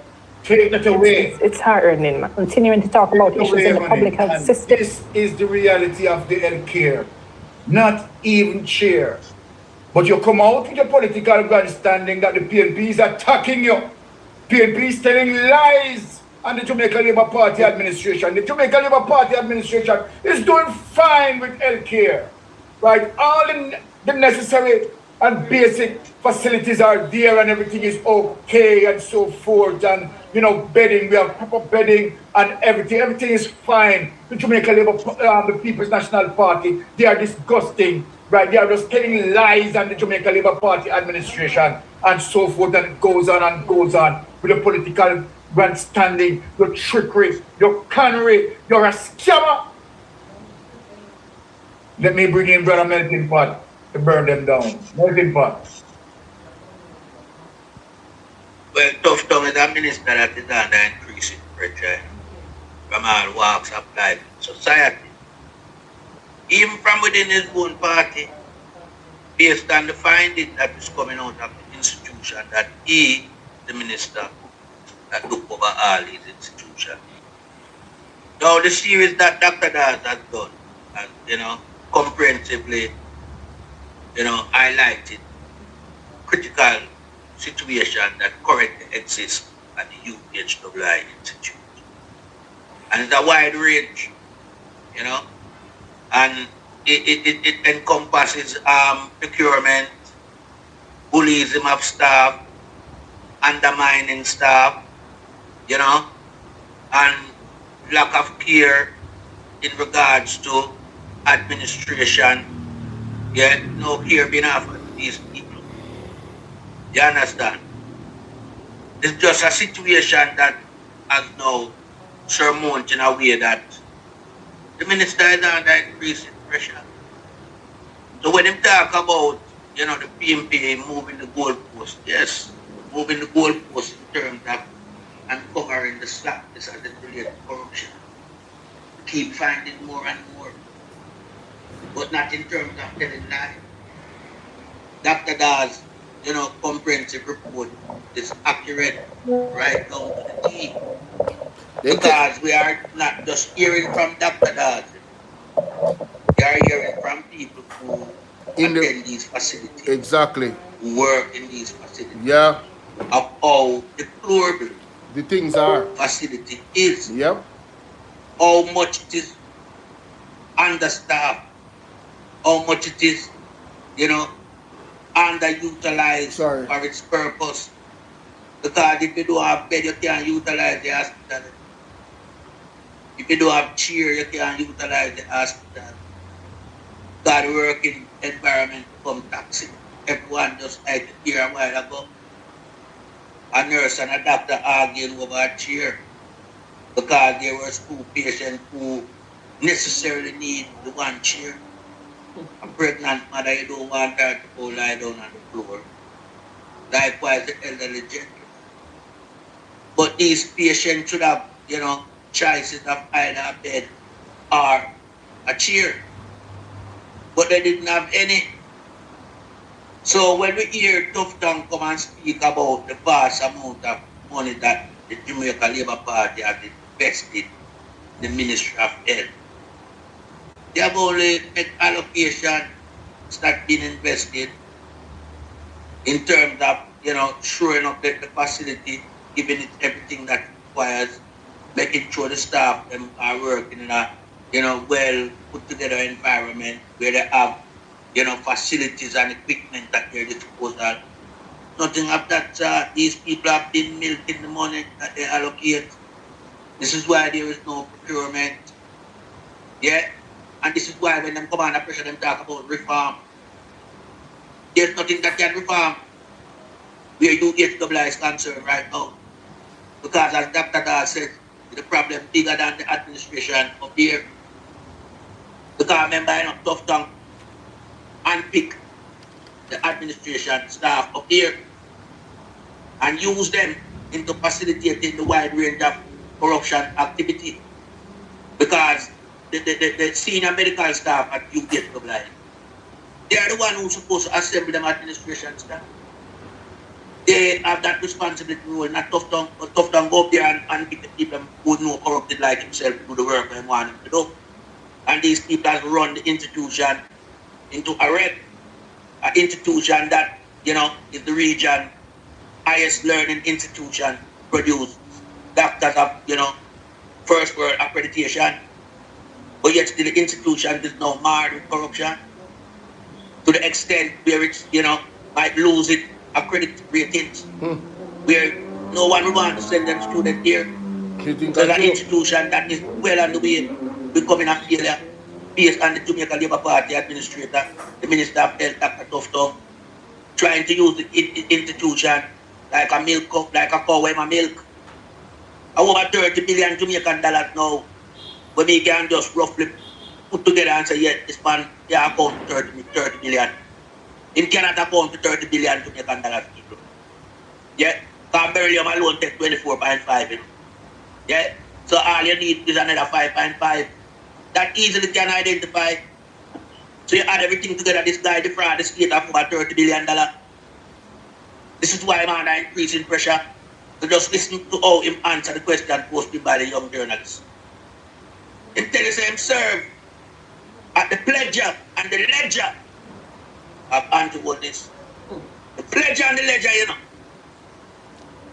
Him no serve at the request I'm Michelle, how you doing? Who vote for him and put him there. It don't serve the wider society as it relates to the ministry that him preside over, the Ministry of Health, where he knows it cover the whole length and breadth of the island. And it also cater for visitor. This is why the guy get level 4 travel advisory. Guy don't realize, say him job is a broad scope job him have, you know, to cover the length and breadth and at a tourist destination. It also cater for the tourists them when them come. Them on a robot, them can't take sick. Them can't lose their baby like the youngest from US. This is why that video clipping brings such a shame on the little island. Not even sanitary, napkin inside of the institution. The mothers who find themselves in such a situation. So we just look on this guy and a big piece of shit. Him is a criminal. Remember when you have a guy who does not respect the taxpayers' money, you know. Then you see him do ludicrous things like giving one woman 85 billion for a burger. That is ludicrous. You understand? That is ludicrous. As a minister of health, just keep bringing bad rice to kill off the people. Yeah. But then I promote himself as Minister of Wealth and Wellness. What kind of garbage is this? Eh? The man has so much corruption attached to him, unbelievable. Unbelievable. So, him can't argue the point. Yeah? Because right now, under his administration, the University of the West Indies has become a failure. No, you know, more ask the ladies them something. Good night, Angela. All our ladies them come in front of class. Let me talk to you for a second. Let me talk to you guys for a second. I want to ask you a question. And what sparked this question is something that I saw in the Star. You know, the Star really has some different cops find bags of bullet in a cornmeal bag. Jesus have mercy. Anyway, it says here that no babies for me. Young teacher slams door on motherhood. At just 27, high school teacher Michaela has made a decision. She says in his final, any man who dares to suggest that she bears a child will be shown the door. Now, ladies, can you be a servant of God and make this decision?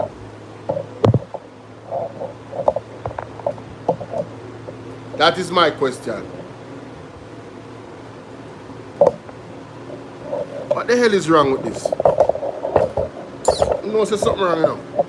Can you be a servant of God and make that decision on for your life? Is it possible? How you doing, Sharon? Big up yourself.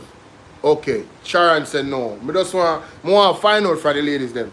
Can you be a servant of God and never have a child and you're 27 or you're even younger and you will say you're not gonna bear any children? Can you be a servant of God and do that? Where are my ladies at? Come on, ladies, let's go. I want to hear from all the ladies watching me right now. You don't have any children. Because I'm a bit confused, because the Bible talks about multiplying. So how can you be a servant of God and then make a decision that you will never have any children? What is God's purpose for us? To get married and have children? What? We mean not necessarily. Mommy, come on, man. Better than that. Better than... No, you have the ability to have children. You listen to me. I listen to what I'm saying. I look like you never want to listen. This lady made a decision at 27 as a teacher she no want no pitney. And if a man come to her and say he want pitney, she go show him the door. So I am saying, can you be a servant of God as a woman and make a decision that you make a decision, not God, you know. You know. Say you're not going to have no pitney and be a servant of God in what world? No, that can't real. You're not a servant of God. You totally oppose God at this point. Totally. You totally oppose God's purpose for our life and your life. Totally. Totally.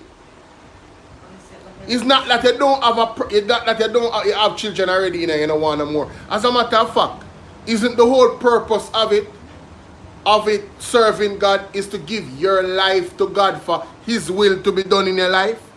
So how are you going to dictate that you're not going to have any children? What if it's God's will for you to have children? No, but you are eliminating the ability for God to have the will. You declare say you're not going to have none. It's like my mother not understand. It's like, I don't know why you even oppose this.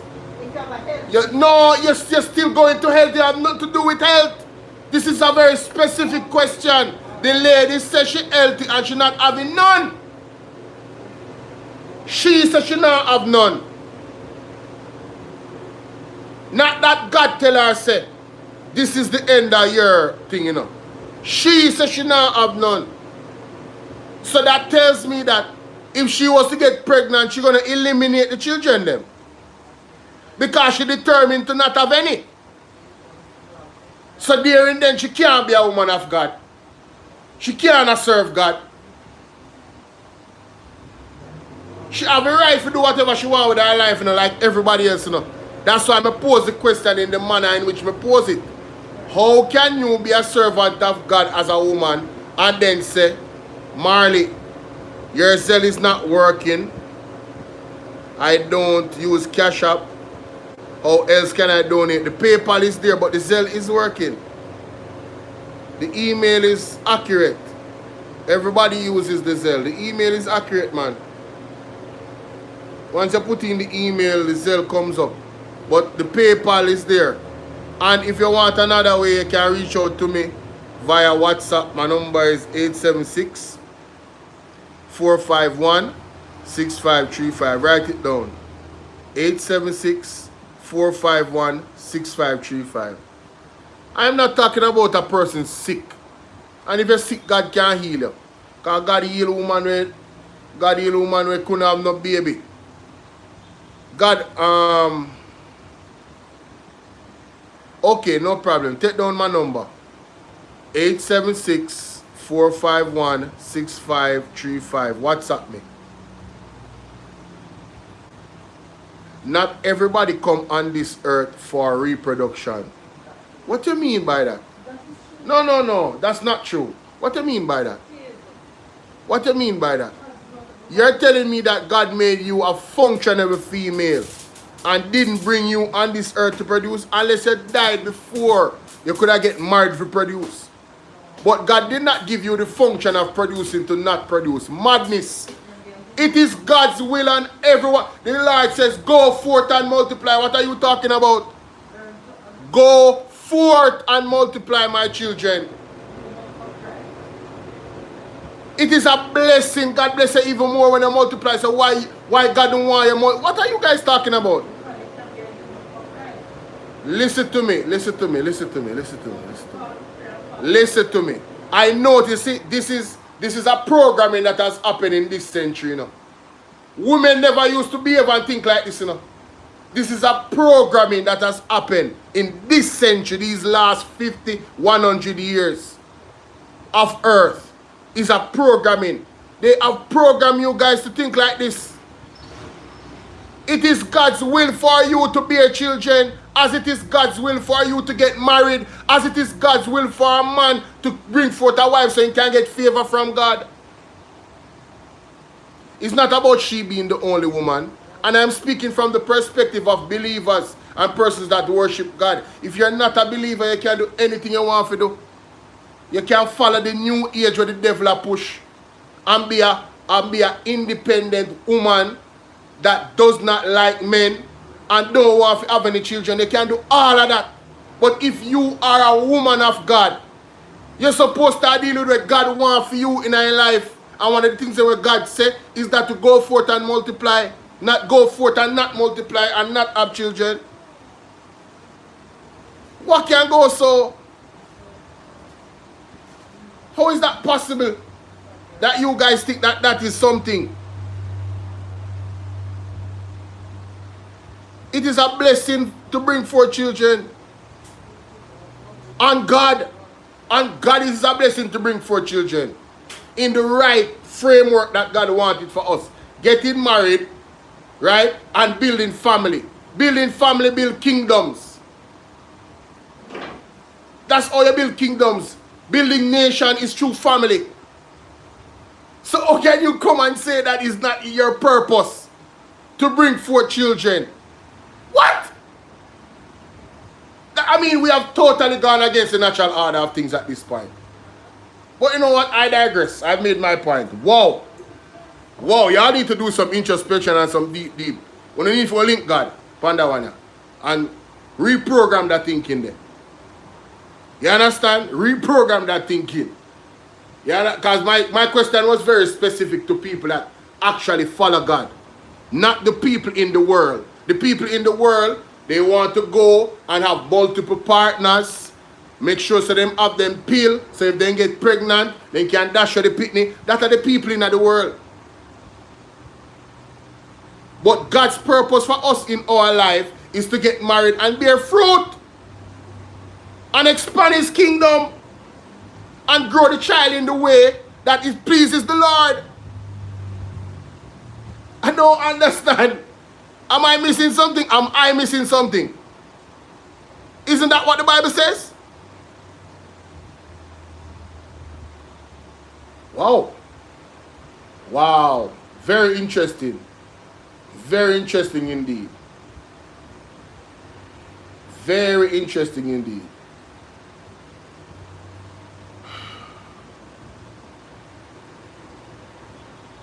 Still a wait for something I'm gonna get, you know. I'm gonna get it to you, but alright, fine.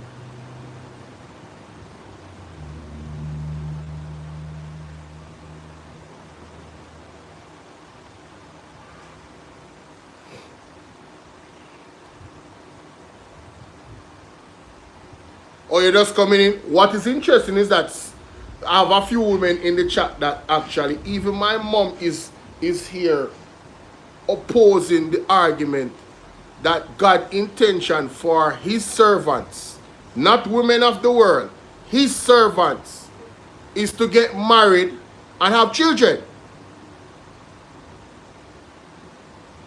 You see, the animals, them know what they're supposed to do, you know. But we say we are more intelligent one. The animals understand their assignment from God. And them carry it out every single day. But we, the intelligent one, because we get free will, we make free will a trick quick. Because we get free will, we make free will a trick quick, you know.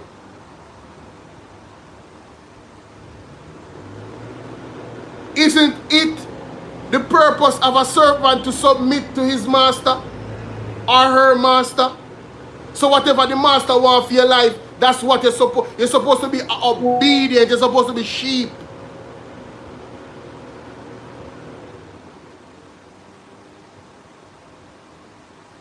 What are you disagreeing, Caribbean ambassador? What are you disagreeing? I'm talking about specifically servants of God, not persons that don't serve God. That is the context. I have provided the context because you were late to this argument. So do you understand the context now?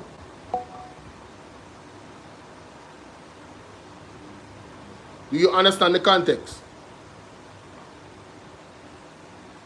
I don't want to divert into this. You can say it in the comment. I don't want to divert into this. I only facilitated because you say you never understand what's interesting. Mighty God. We are in trouble. Anyway, moving on. Cop tried to stop taxi man mowed down by driver. Officers, Stop running out in the road like a Superman here. It's quite evident that we have some mad people on the road. We're not afraid to press gas and running over. So when you see the taxi them, don't run out in the road like a Superman and I do this. Remember, say a car and you can lick it down and kill you.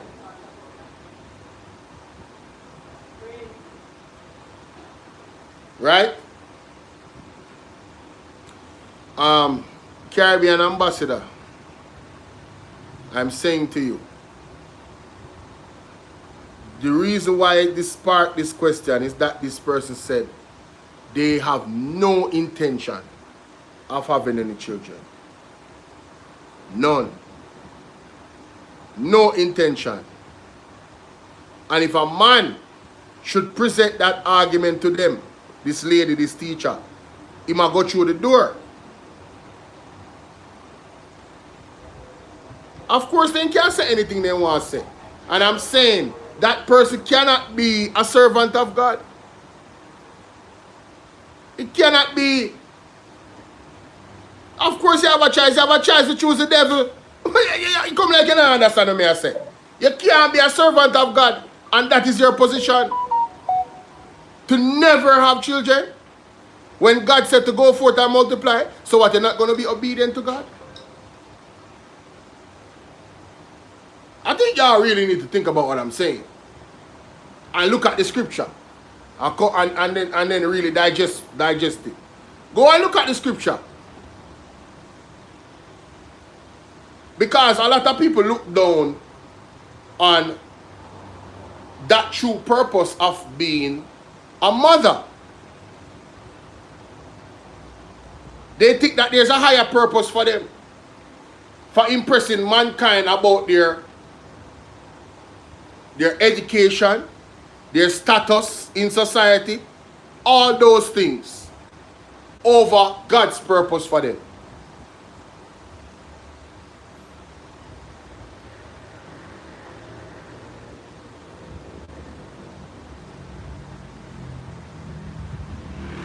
That's exactly what I'm saying, man. Oh, don't talk about priests and nuns, please. Yo. Yo. You should know that they are not following the purpose of God. Don't talk about priests and nuns. What? Them the people that who don't see what going on in the church. The historical abuse of children. Who don't see what going on in the church. Ladies and gentlemen, we were naturally designed for men and women to be together, not apart. Not woman over here so, and man over there so. It is not the design of God for it to be like that. Period. Period. So anything that is pushing that, that's not God's, that is not of God. That is not of God. You're not holier than holy if you don't have any contact with the upper. No, that's not what that is. That's not what that is. No, sir. No. Anyway, like I said, the police, when you don't go in front of the car them here, when you not stop them in the road here, members say them can lick on you down. That's all me I say. Me I try to help out the police them. Alright? I found that story to be mightily interesting. 1 second. I think did I get the video?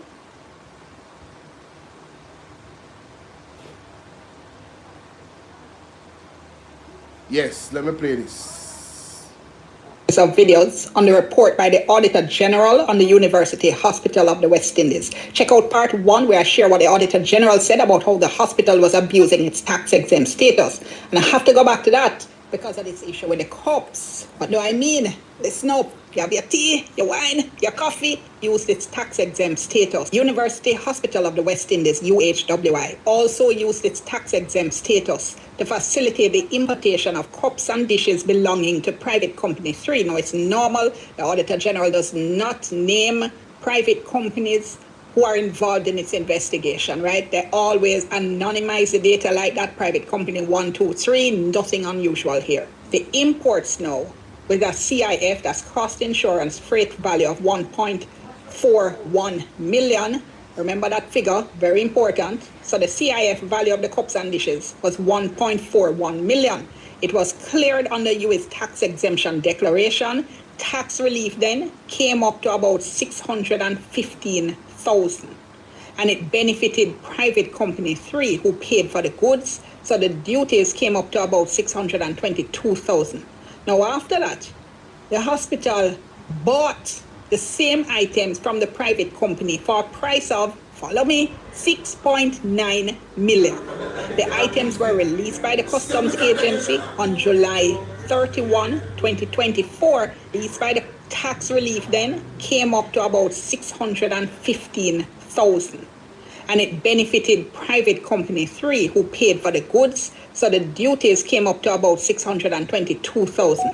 Now after that, the hospital bought the same items from the private company for a price of, follow me, 6.9 million.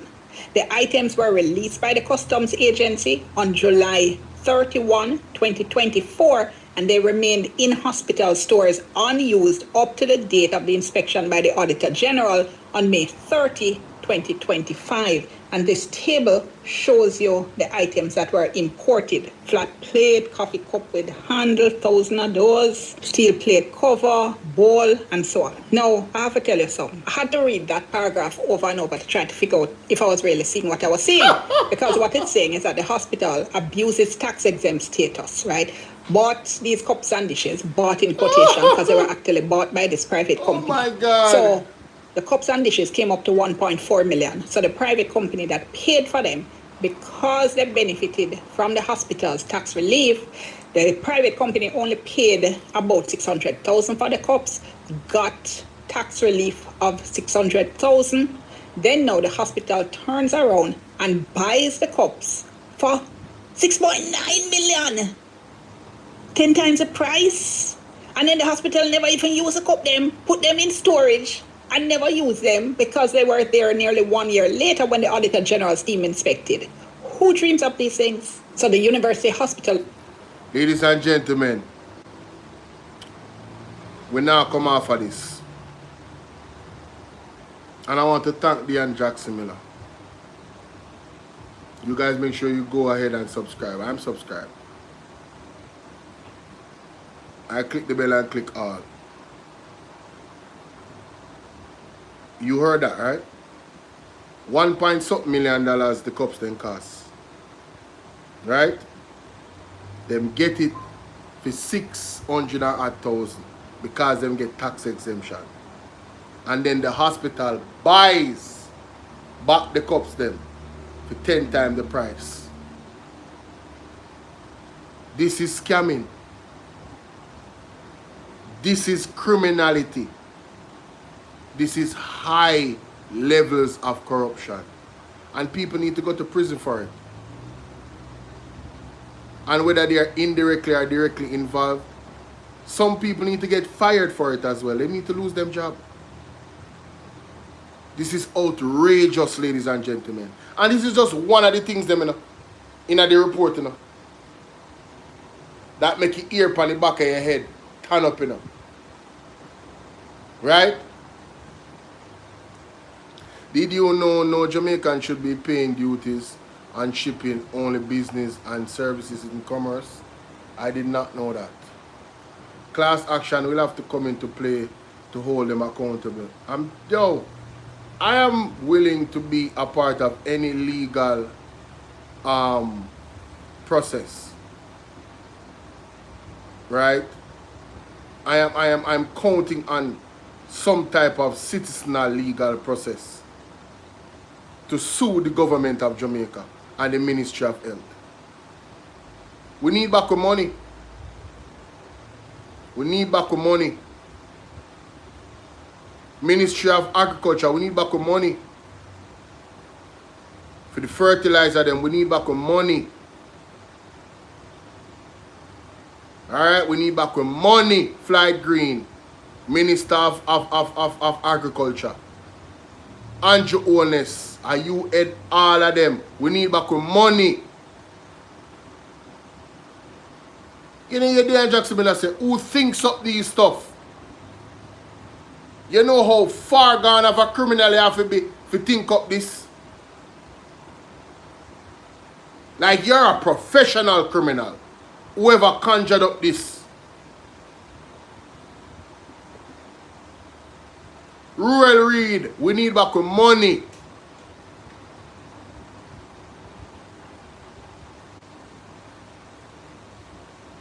Whether indirectly or directly, it happened under your watch. We need back money.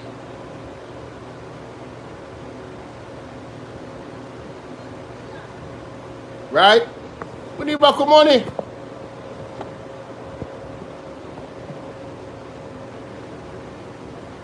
When the Auditor General's team inspected, who dreams up these things? So the University Hospital of the West Indies used a restrictive bidding process, inviting bids from 5 suppliers for the procurement of the cups and dishes.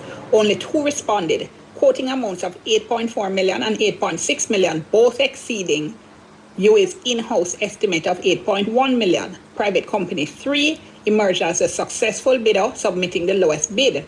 Although the hospital instructed bidders to specify their prices in Jamaican dollars and clearly indicate all taxes as separate line items, the bidders didn't do that. So the AG's office said they couldn't determine whether the submitted quotes included importation-related cost and customs duty. So they can't say if you benefited from the tax exemption that came out of its own tax exemption status. Also, the AG says... We have to play that back. What? Line items, the bidders didn't do that. So the AG's office in 6 and dishes, only 2 responded, quoting amounts of 8.4 million and 8.6 million, both exceeding UA's in-house estimate of 8.1 million. Private company 3 emerged as a successful bidder, submitting the lowest bid. Although the hospital instructed bidders to specify their prices in Jamaican dollars and clearly indicate all taxes as separate line items, the bidders didn't do that. So why did the UHWI give them the contract, award them? Why was the contract awarded if they did not follow the instructions?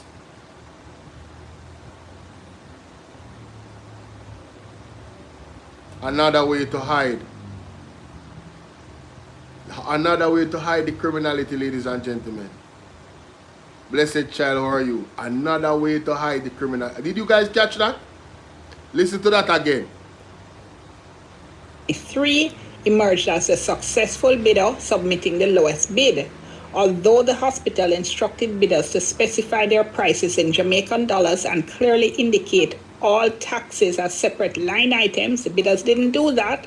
So the AG's office said they couldn't determine whether the submitted quotes included importation-related cost and customs duty. So they can't say if you benefited from the tax exemption. Ladies and gentlemen, that came out of its own tax exemption status. Ladies and gentlemen, that is high level. That's what they're calling a money laundering, layering. High levels of criminality, that, you know. Very subtle, you know. But somebody knows exactly what they're doing. Somebody say, how do we hold them accountable?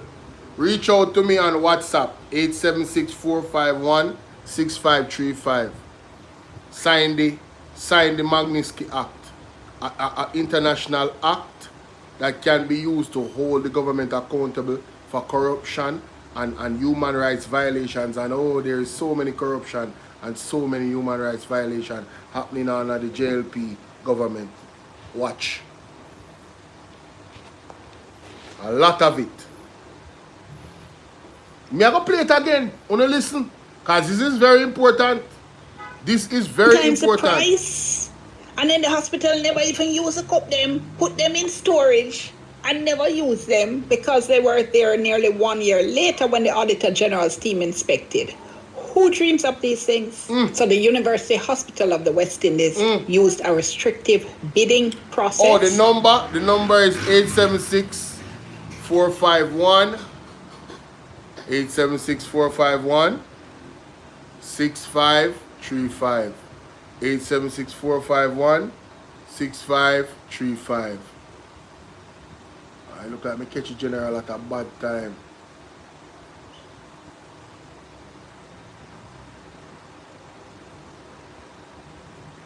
You got that? Let me know if you got the number. 87645. You got it? Okay. Yeah, man. I'll send you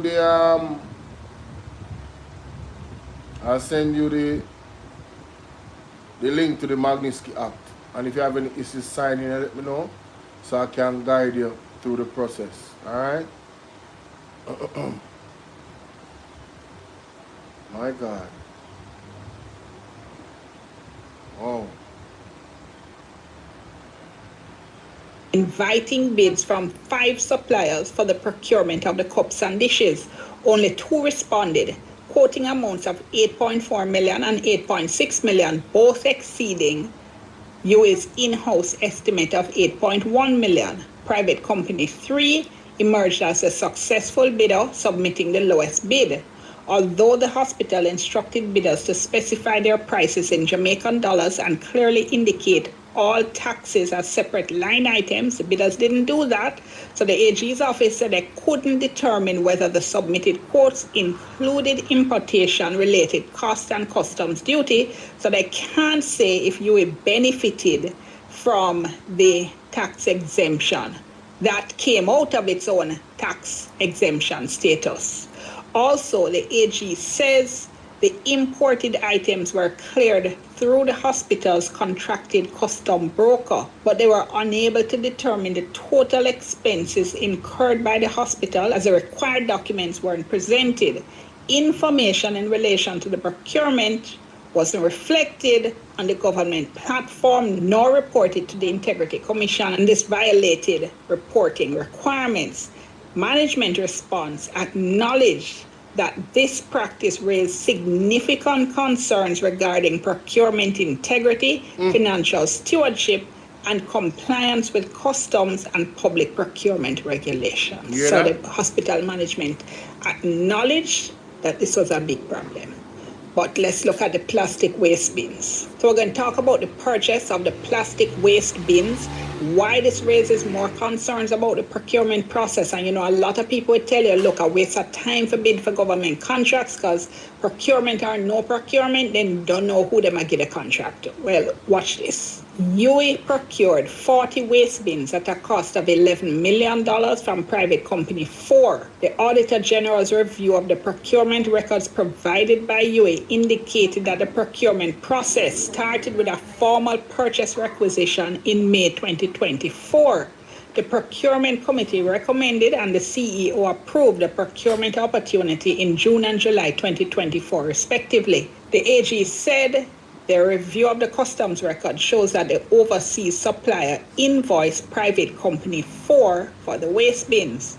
The item description said the supplier should print in large bold UHWI and biohazard sign on 4 sides of plastic bins. It also specified 15 bins were to be red, 25 were to be green.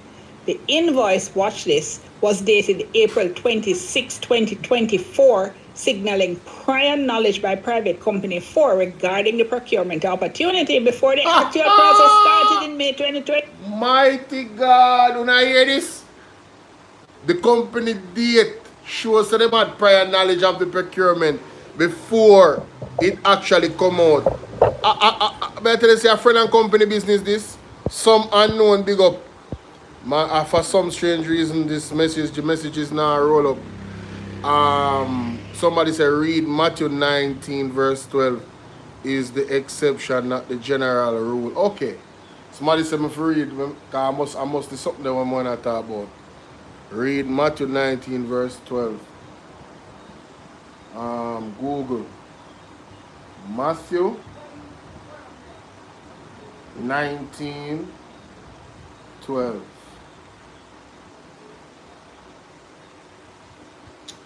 For there are Enochs who were born that way, and there are Enochs who have been made Enochs by others. And there are those who choose to live like Enochs for the sake of the kingdom of heaven. The one who can accept this should accept it. Where you say they choose to live like Enochs for the sake of the kingdom of heaven. Let me read what is a scripture. Hold on there. Context matter.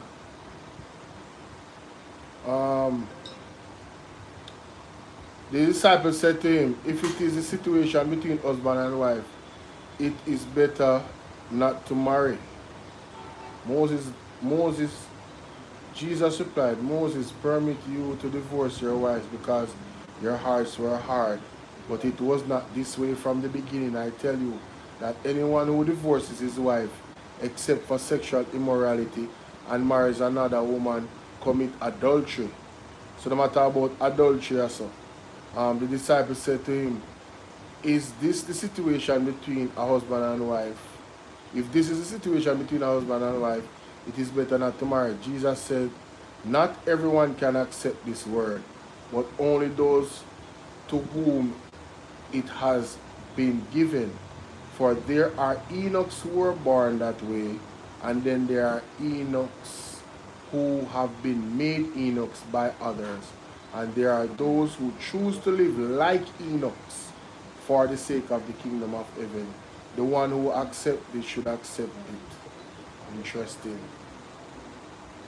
Then people brought little children to Jesus from him to place his hands on them and pray for them. But the disciple rebuked them.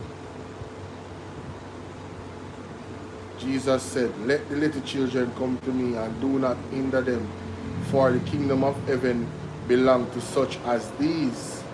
When he had placed his hands, when he has placed his hands on them, he went on from there. Oh man. When Jesus finished saying these things, he left Galilee and went into the region of Judah, to the other side of Jordan. Large crowds followed.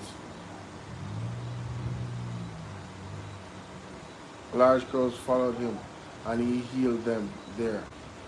Some Pharisees came to him to test him. They asked, is it lawful for a man to divorce his wife for any and every reason? So this was the question for context.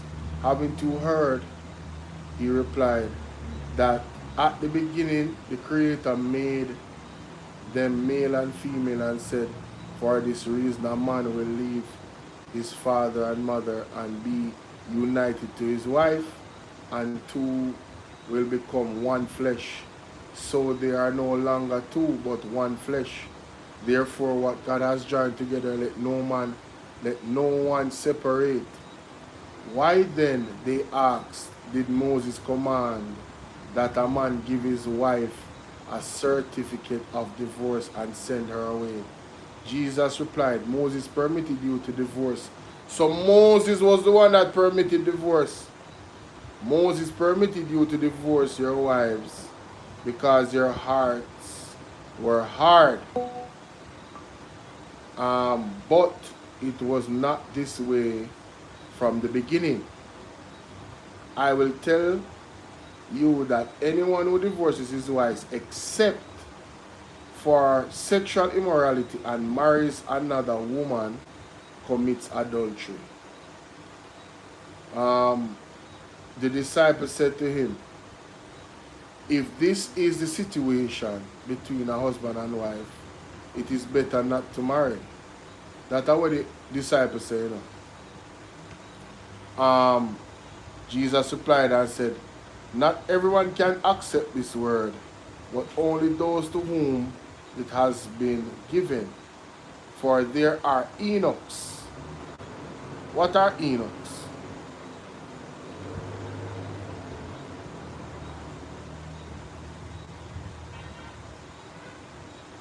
You know what Enoch spell?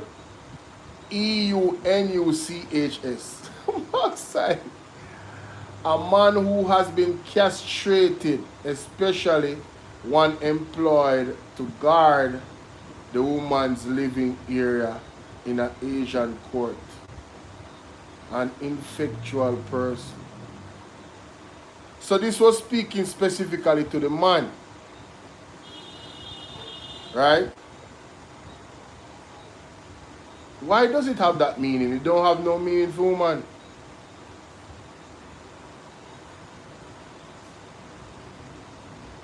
The scripture is talking about Enoch. Moses is, in other words, is assisting. They need to get internal leisure. Hold on, that's a different something. Iran Pine, big up yourself, thanks to the scripture. The Empress 13, how you doing? It is negative 12 in Michigan. Whoa.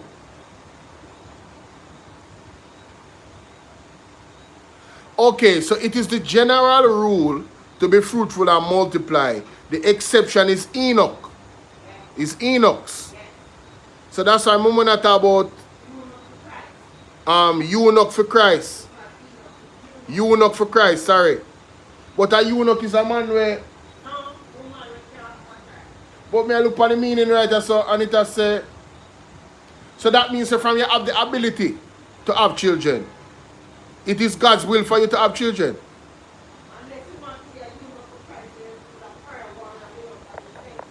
So, unless you want to be a eunuch. So basically the nun them is a eunuch. Hey, mommy. Mommy. Mother. Billy Davis, what's up? Hey, salute to you, Billy Davis. Wagwan. Matthew Wagwan, Jesus. They say Jamaica gone to the dog. May I tell you?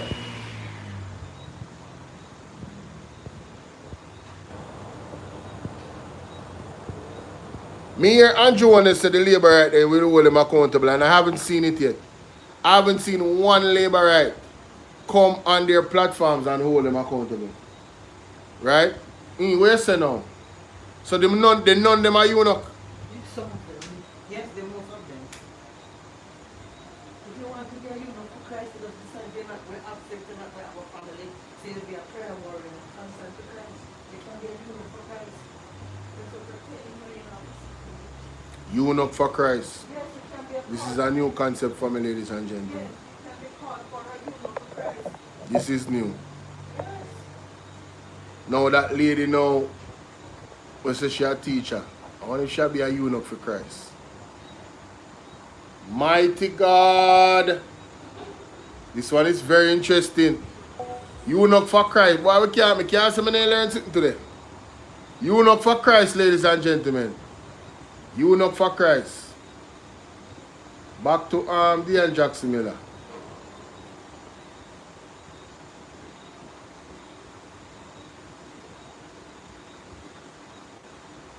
Somebody say if you will accountable, sleeping in night dew and give church money. Huh? How we are talking about? How we are talking about? No, candy flames. Me not agree with you upon that part. The church should be helped. The church them where help people should be helped. Church them where do the right thing should be helped. I know I'm not against the church them getting money. I'm saying why you not give the people them $75 million too? Two of them can get 75 million. Why not ensure say people them have a roof over them head too?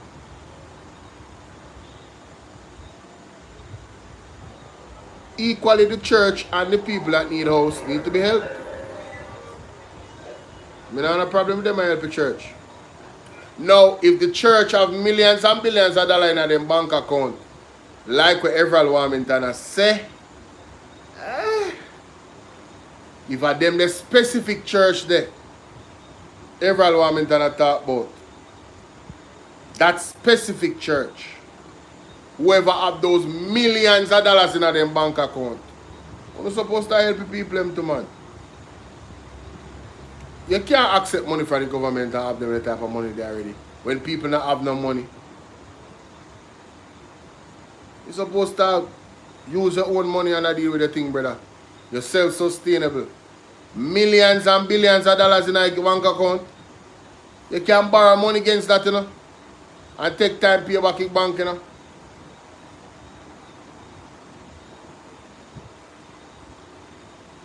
The church and the people them can get help same time. Candy. Like I said, that's my position. I don't have anything else in church. The whole heap of church out they need help. If I had a church, I wouldn't take the help from Andrew though. Just like what Pastor Peter Chambers said and Mark Stewart, I wouldn't take the help. I don't want the money. I don't want no money from them. None. Not a cent, not a dollar. The weight that comes with that money is not one that I am willing to bear or be a part of. You understand? That's just me. But back to this. All right. I see the bins I'm here in this table.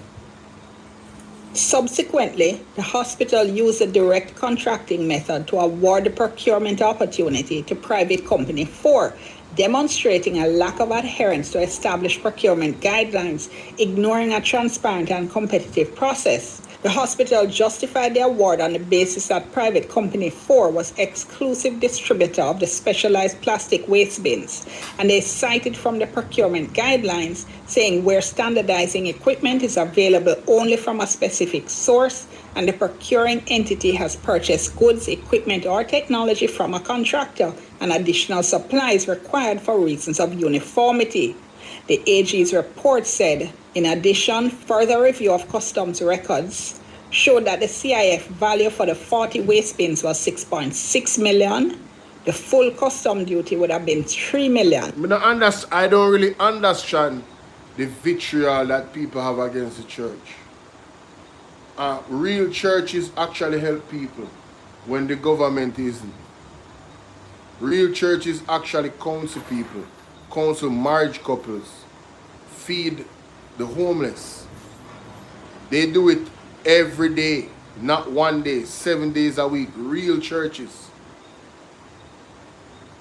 Real churches affect the community in a positive way on every level. So I don't have a problem with the churches getting help. I'm saying equally, the people that don't have a roof over their head should be getting the said help from the government. Just like how the government is making $75 million available, then if we make some millions of dollars available for all those families that don't have a roof over their head. Candy, you're talking generals. There's some churches that have millions and there's some churches that actually put them millions in the people in them community. Them build them expand churches and expand the help. There are some churches that are focused on building the kingdom of heaven and focused on bringing people to God. So them spread their wings that way and them help people in those communities as well. There's real churches that do that. You talk about a specific church. That's why I say specifically, wherever I want to talk about, there's specific churches, those who have those millions and billions of dollars in them account. Them shouldn't be looking to the government for no money. The two of them need it. Kemaku. The two of them need it. I'm talking about the real churches here. But the churches serve the people. Kemaku. You have churches that serve the people.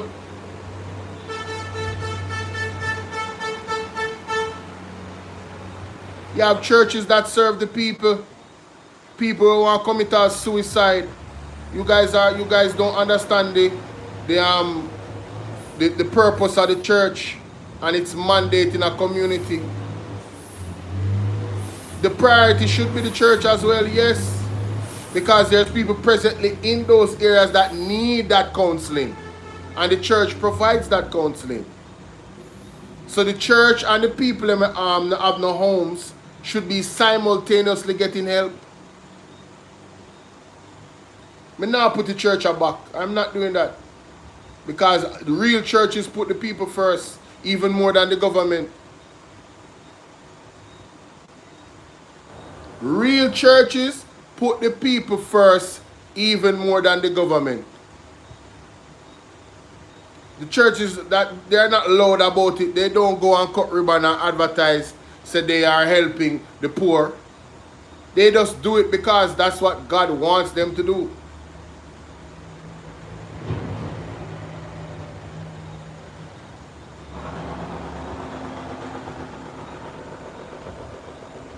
That's what God wants them to do.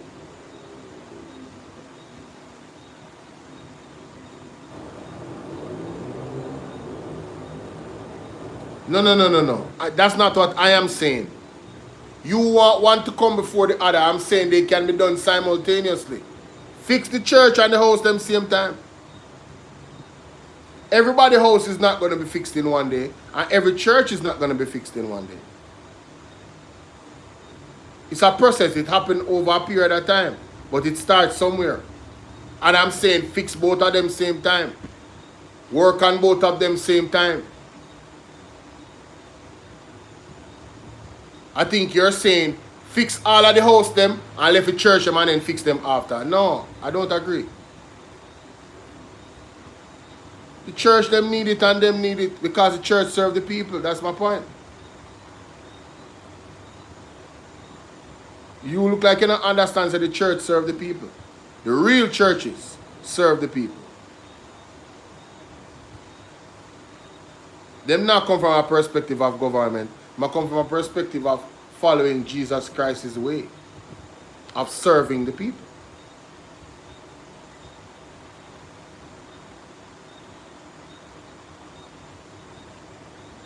I hope we understand this.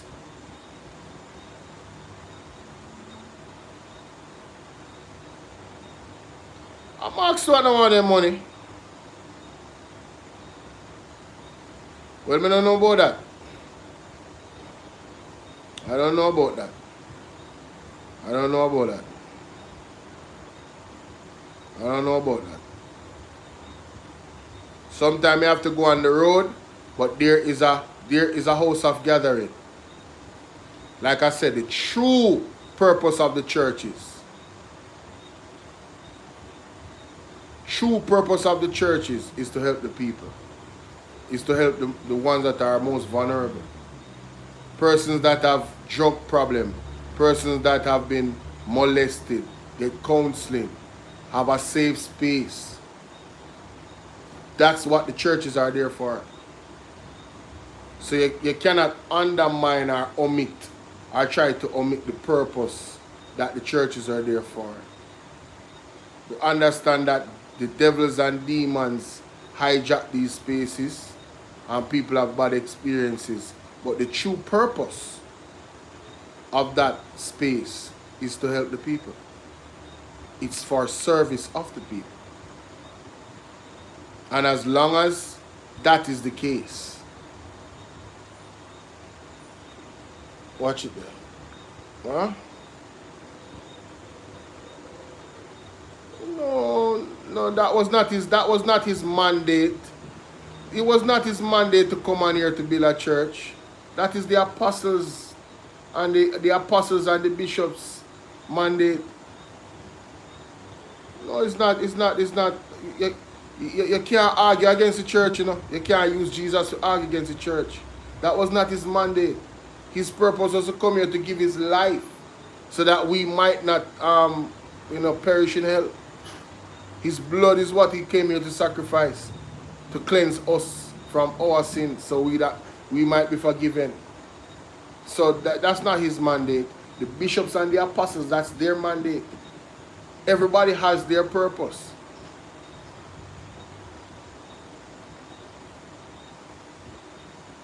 So what? What are you saying? You are you are going to give your blood. Your blood can sacrifice say you follow Jesus. That's the way you say. So your blood are going to sacrifice so our sins. No, come on, think about what you're saying. Think about what you're saying. Think about what you're saying. Think about what you're saying. You know, that's not practical what you're saying. I don't know if you just don't like church or what, like most people, but that's as honest, that don't make no sense. I'm being very, very frank. That don't make no sense at all. Jesus' purpose was to sacrifice his blood. That's his purpose that he came here for. Not to build a church, not to have a congregation. No. That is the mandate of the apostles and the bishops and the pastors. That's their mandate. Just like how you have a hospital in every town. Yes. And the hospital, so we shouldn't have a hospital building. The hospital is for us mobile. The hospital help people. Sometimes even the church acts as a hospital. People go there and get healing. People go there and get healing. And from time to time, the churches do get mobile. When they see them set up tents, them get mobile. But them still have a area where them gather. Huh? What do you mean? No, they must say we should follow Jesus. So I'm saying Jesus' mandate was to give his blood. So what are you saying? You're going to go and give your blood. Your blood now have a purity. That's not your mandate. So I try to explain to her, say, the pastors, them have a mandate to have them church and help people. Because we have so much people going against the church. The church is going to be judged, first, But we're not supposed to quiver on the boots when the church get judged. Can you imagine the church I get judged? What full judgment are going to look like? What our judgment are going to look like? When you say God judge the church first, and the church mandate is what it is. Imagine when God judge we individually. Remember saying beating teacher them first, him beating him head servant them first. So imagine the type of beating where we are going to get. Because the righteous fall short. Eh? What you think I'm doing? And we not do service for them I do. Where shall the sinners and the ungodly be? So only careful when you talk against the man and woman them I got here. Yeah man, careful man. Careful. Careful. Careful. I see some people in my comment section exactly the purpose of the church is to bring you to Jesus. Exactly. There's different levels of the administration of God, ladies and gentlemen. The church is one of them. It's a very important administrative level of God. Especially when it's doing the right thing. It sometimes can be infiltrated by demons and warlocks and witches. If the church heads are compromised or they are asleep spiritually. You understand? In the serious church them, from somebody walk through the door when I right. Before them even enter sometime, the man or woman of God in the church get the warning. If you expect a visit. Sometimes they must down in the church and you hear the pastor give out a song.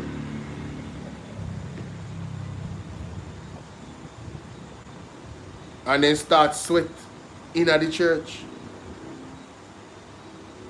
Imagine you come with a nefarious intent for the congregation and the man of God identify you in the church and what your purpose is and who sent you. And nobody never call him and tell him but God. Somebody there in the church starts sweat. You never know? Yo!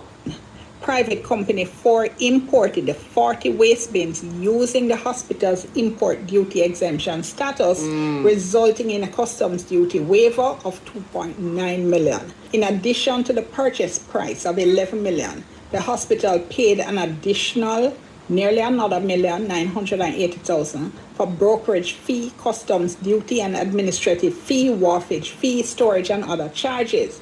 The AG said we were unable to determine if the hospital also paid US $6,244 for freight and transport fees billed to them to ship the item to Jamaica, as the requested payment records were not provided. There request for pro forma invoice from Company 4, the sole bidder, specified that the quotes be in Jamaican dollars and clearly indicate all applicable taxes as separate line items. This wasn't done. So the AG says... Candy Flames, if indeed the church is them where I get the money from, Andrew, is being led by persons that are charlatans, don't worry about it. God is going to take care of them. You understand? God is going to expose them. Don't raise your blood pressure. Just make sure say you focus on you. You understand what I mean? Don't worry about them. God is going to deal with them. What? By his deeds, you're going to find out, man. They might get exposed. I tell you. They might get exposed. Don't worry about them. Unclear whether the submitted quotes of 11 million included freight and transportation charges, brokerage fees, and customs duties. Given this limitation, we were not certain if the import duty relief of 2.9 million, which they got because of US tax-exempt status, was considered in determining the price. They also said they couldn't determine if the hospital paid a fair market price for the 40 waste bins, given the absence of a competitive process. In summary, the hospital's conduct in this case undermined the integrity of the procurement process and may have prevented the realization of optimal value for money. Management's response was the procurement was executed via direct contracting based on the understanding that private company 4 was the exclusive distributor of the specified waste bins, which were believed to be specialized due to their biohazard specifications and institutional branding. They said, we note the concern about the supplier's prior knowledge of the procurement opportunity as evidenced by the overseas invoice dated April 26, 2024. They said while UA did not engage the supplier prior to the formal requisition in May 2024, we acknowledge the need for greater scrutiny of supplier relationships and procurement guidelines. I honestly don't know what that means, so I'm not even going to try to comment on it because I don't know what that means. Yo, I am so happy she admitted that because I'm like, what? What do you want to talk about? I am lost, you know? And maybe that was the objective, to lose us. Yo. And I don't know how that is an answer to the fact that the company knew about this procurement opportunity before it started. Exactly. But at the very least, you can see how it raises this concern that people have expressed, so the whole thing is rigged. So I'm going to leave it there for today. In the next... shout out to Dean Jackson Miller, man. What? Make sure y'all go over there and subscribe, man. And follow the breakdowns. You get me?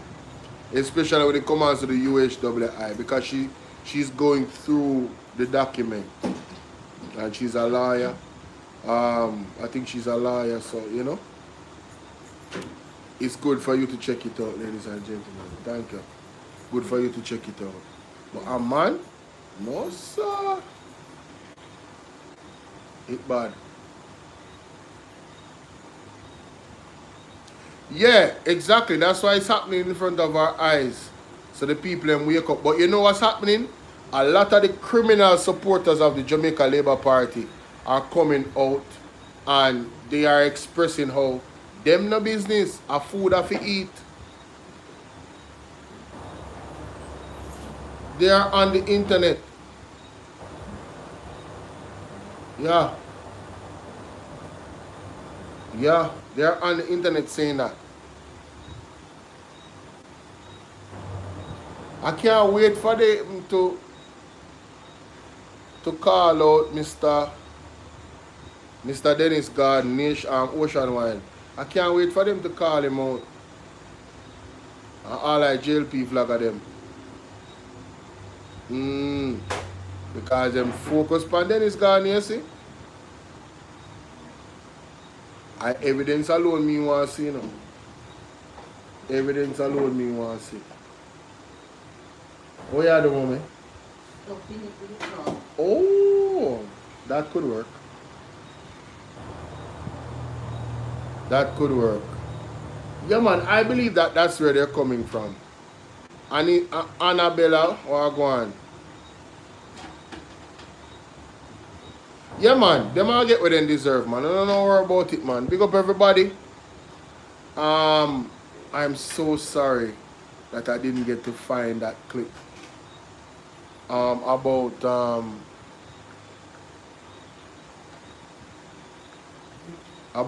the hotel that is being built.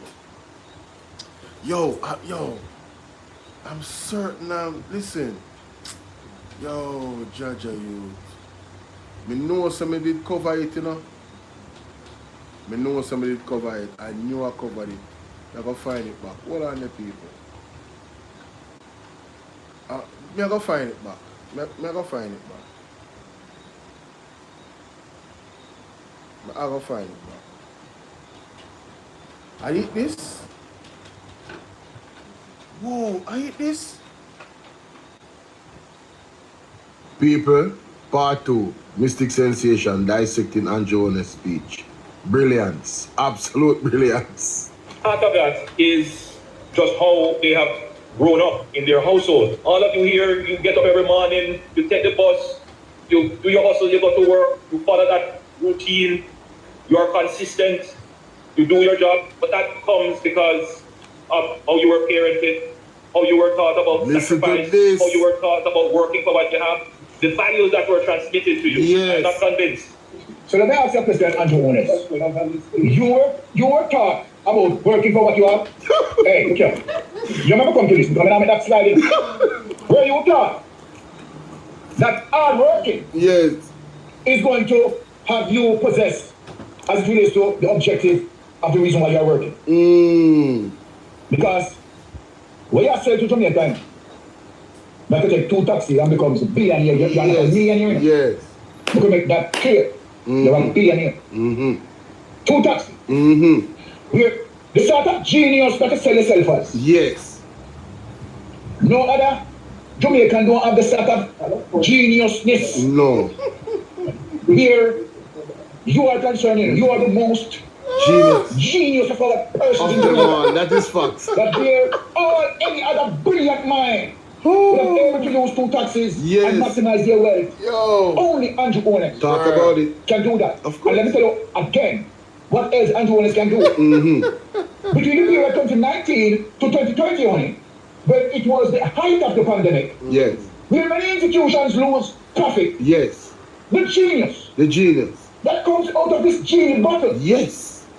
I don't think there was a process of birth, but this genius that came from this genie bottle know how to maximize his profit during the height of the pandemic. When we look at where Andrew HOLNESS maximized his wealth, Andrew HOLNESS maximized his wealth between 2019 and 2020, right in the heart of the pandemic. Let me rest of you a while and take the caller here.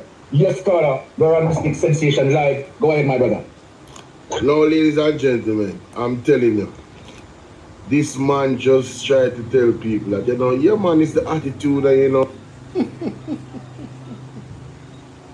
Yo, Jaja.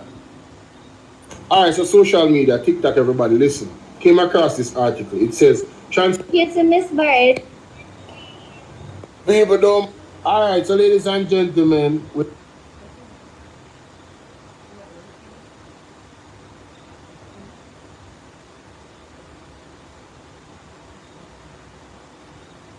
said it's not 2019. Listen to this. And the Chinese government has agreed that they will assist us in building 3 new STEM schools. You know what STEM means? Science, technology, engineering, and mathematics.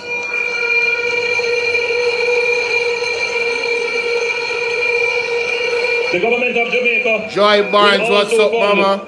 3 additional STEM schools. You know what additional mean? That means a 6 STEM school. Dion Brian, big up. 3 from China and 3 from the government. Let's continue. Is spread strategically right across Jamaica. So we will be doing, within the next 6 years, 6 new STEM schools. This was in 2019, 2020, 2021, 2022, 2023, 2024, 2025, 2026. Where is STEM school then there? It's conservative. Depending on how our economy does, I am committed to putting more resources and putting resources faster to this project. So depending on how our economy does, has any school started? Just a question. Ladies and gentlemen, recently at the prayer breakfast, January 7, 2026, Andrew Holness said this. Let us listen to you. Not potential within the population and within the society to pull more persons into the labor force. And one of the complaints that we have been having is that, and we get it all the time, we just can't find good people to work. We just can't find productive, trained, skilled, competent, reliable people. So now Andrew Holness just admitted an administrative failure of his government. He promised 3 STEM schools was to be built by the Chinese in 2019. It would take 6 years. And he even went further. He also said if the economy goes well, he would want it to happen in 3 years. But give him the 6 years. All right, that would have been excellent. I would be saluting him. I would have been telling him what a great job. STEM school, that is the way to go because of the engineering factor, the mathematics, technology, AI, everything. Ladies and gentlemen, you're telling me in 2026, the man can't find skilled worker? I wonder why.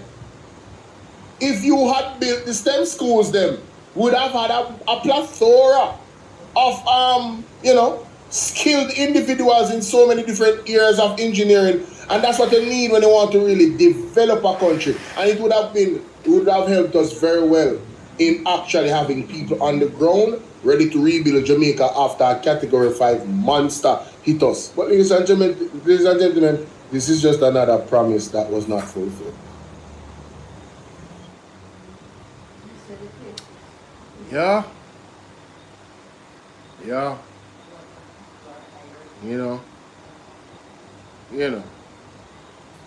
Ladies and gentlemen, may I endorse the one because I tell you I've been saying the same thing, maybe not so many words. Listen to this.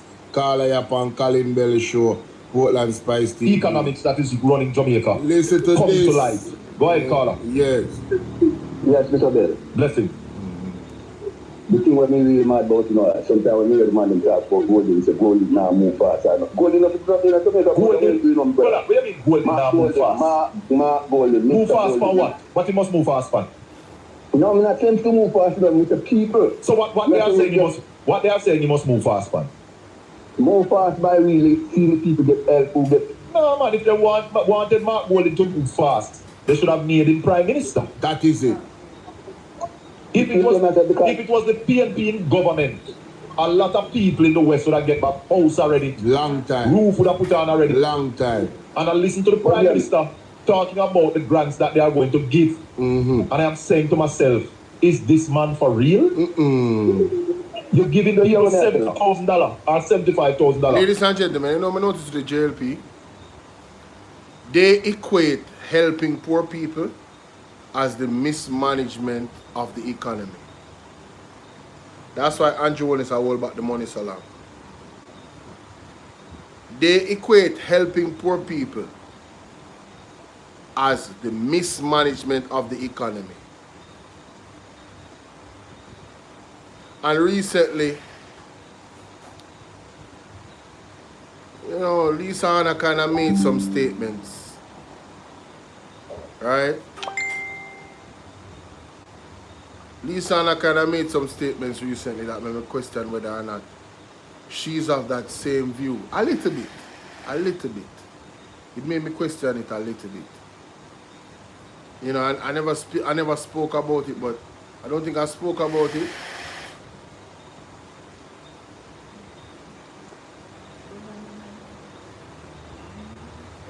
Sorry. I never spoke about it, but I have my eye on Lisa.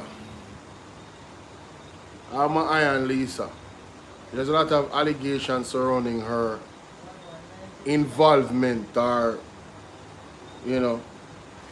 ties to the Jamaica Labour Party. If Lisa Hanna was to make her way back into politics, I would be looking at her very, very deeply as to what position and what way is she coming. Because if you're truly about the development of Jamaica, the one person and one party that is stifling that development is Andrew HOLNESS and the JLP. So if she was to try and come back in any capacity that was damaging or potentially damaging to the People's National Party,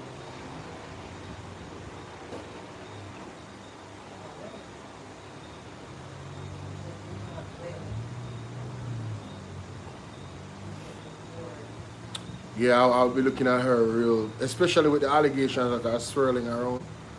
I would be like, oh. Because then if she was to do that, it would match up with the allegations. You know what I mean? But there are allegations. I don't know if they are true, but there are allegations. And I just leave it at that. But I'm going to leave y'all. I was supposed to do 2 hours, end up to 3.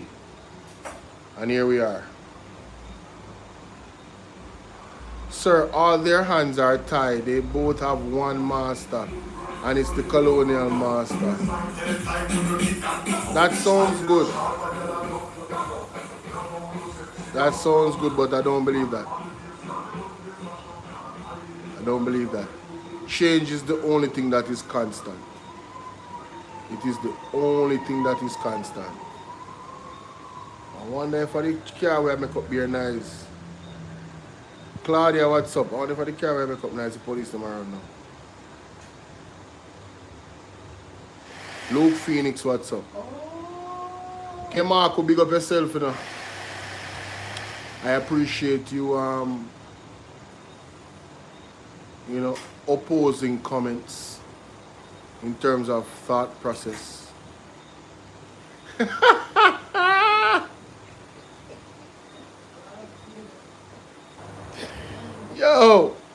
Yo, she said that yes, Jamaica know our real place.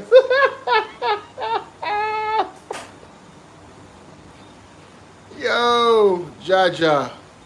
No, man, it's okay. It's okay to have opposing comments. Nothing wrong with that. Respectfully. Nothing wrong with that. No, when I say Jamaica is not a real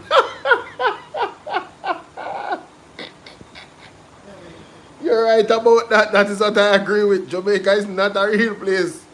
That's a fact.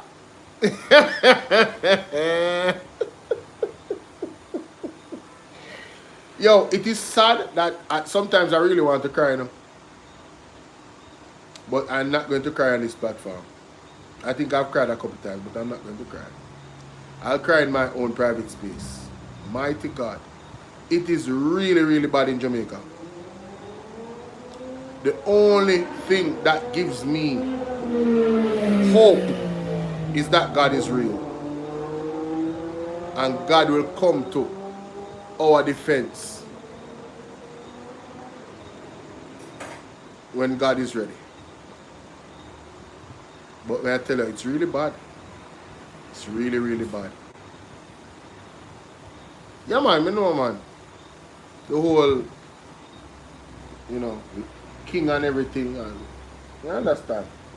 But one leader made himself a member of the Privy Council. Nobody never forced him to do it.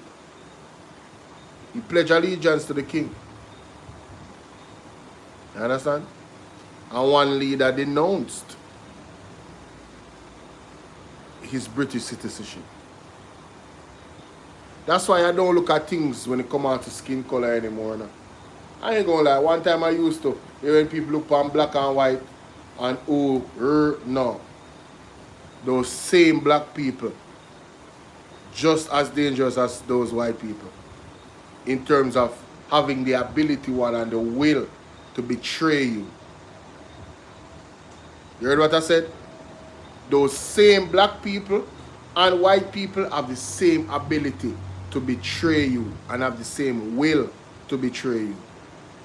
So don't get comfortable around the black people them thinking so they won't betray you.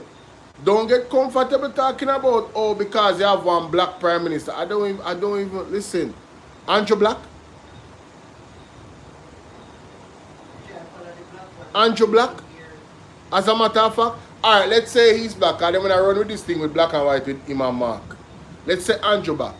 Listen, remember in a slavery that black people, what go on Tashe? Is that my Tashe? I think I Tashe me used to go school with. No, I don't see that. How you doing? Yeah, man.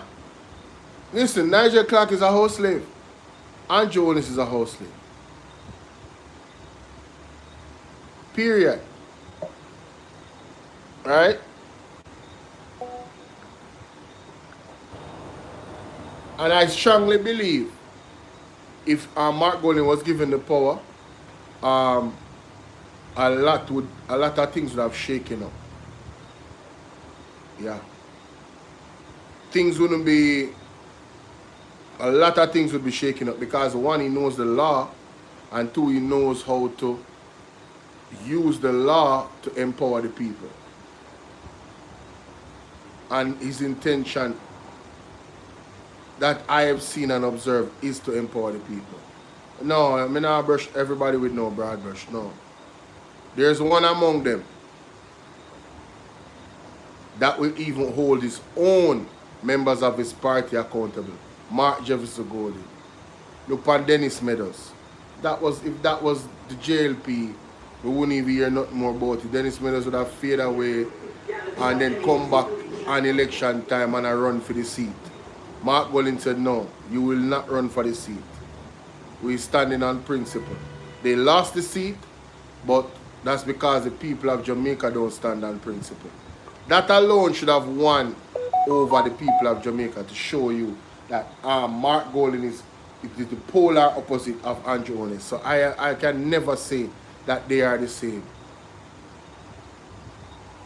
I can never say that. Mark Golding and the PNP has changed their strategy in how they deal with the Jamaica Labour Party. And he explained it on Perry in Christ's show. And I listened to him. Right? If you notice, this series from Dr. Alfred Dawes is only the beginning. It's not just him alone. The PNP is working crazy behind the scenes, gathering evidence to present evidence when it's in its full capacity, so the people can get a comprehensive look on what is really going on. So we, the people, can be empowered through information and then also understanding, like I said, what is our rights? What kind of country do we want? At the end of the day, we are the ones that have to decide. They always talk about that September 3rd gone already, but Andrew Holness is continuously campaigning. Why you think him cutting ribbons? Why you think he keep praising his administration? He's campaigning for the next election. So while these lab rats come on our program telling us, say, September 3rd gone already, Andrew Holness is actively campaigning for the next election, All of them, them go in a parliament, them do it. Arbin Hill did it the other day. Dana Morris Dixon continuously do it. Anytime they touch a microphone, they praise their administration for the wonderful job they're doing. So equally like how them can praise them administration, we can criticize when there's evidence to criticize. Anytime the lab rat come on the platform or anytime the lab rat come out in the comment section, let them know that Andrew Holness continuously praising his administration. So if he can praise his administration where there is faults like the UHWI scandal, like the fertilizer scandal, right? RADA, right? Now the lack of oversight procurement in the Ministry of Agriculture, market me, the drill, that is under investigation right now. That not come out yet, you know. The final findings, listen to me. It's going to be a very tumultuous term. Short term for the Jamaica Labour Party and Andrew Holness. Very, very short term. Thus saith the Lord. And now listen, we play it every day, almost.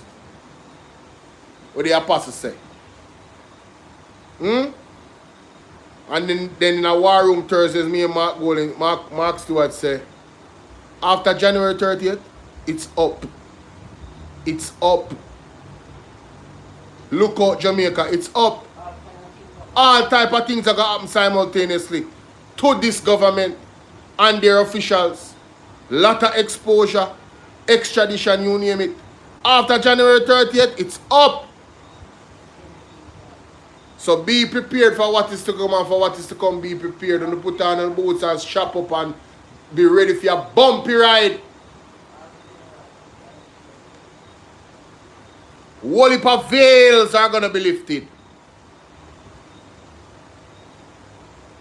Anybody in a power, anybody where a part of any side we corrupt, PMP or JLP, veils are going to be lifted, ladies and gentlemen. Nobody should be spared. This era of judgment. You remember good. God bless you. Know. I'm out. Peace and blessings.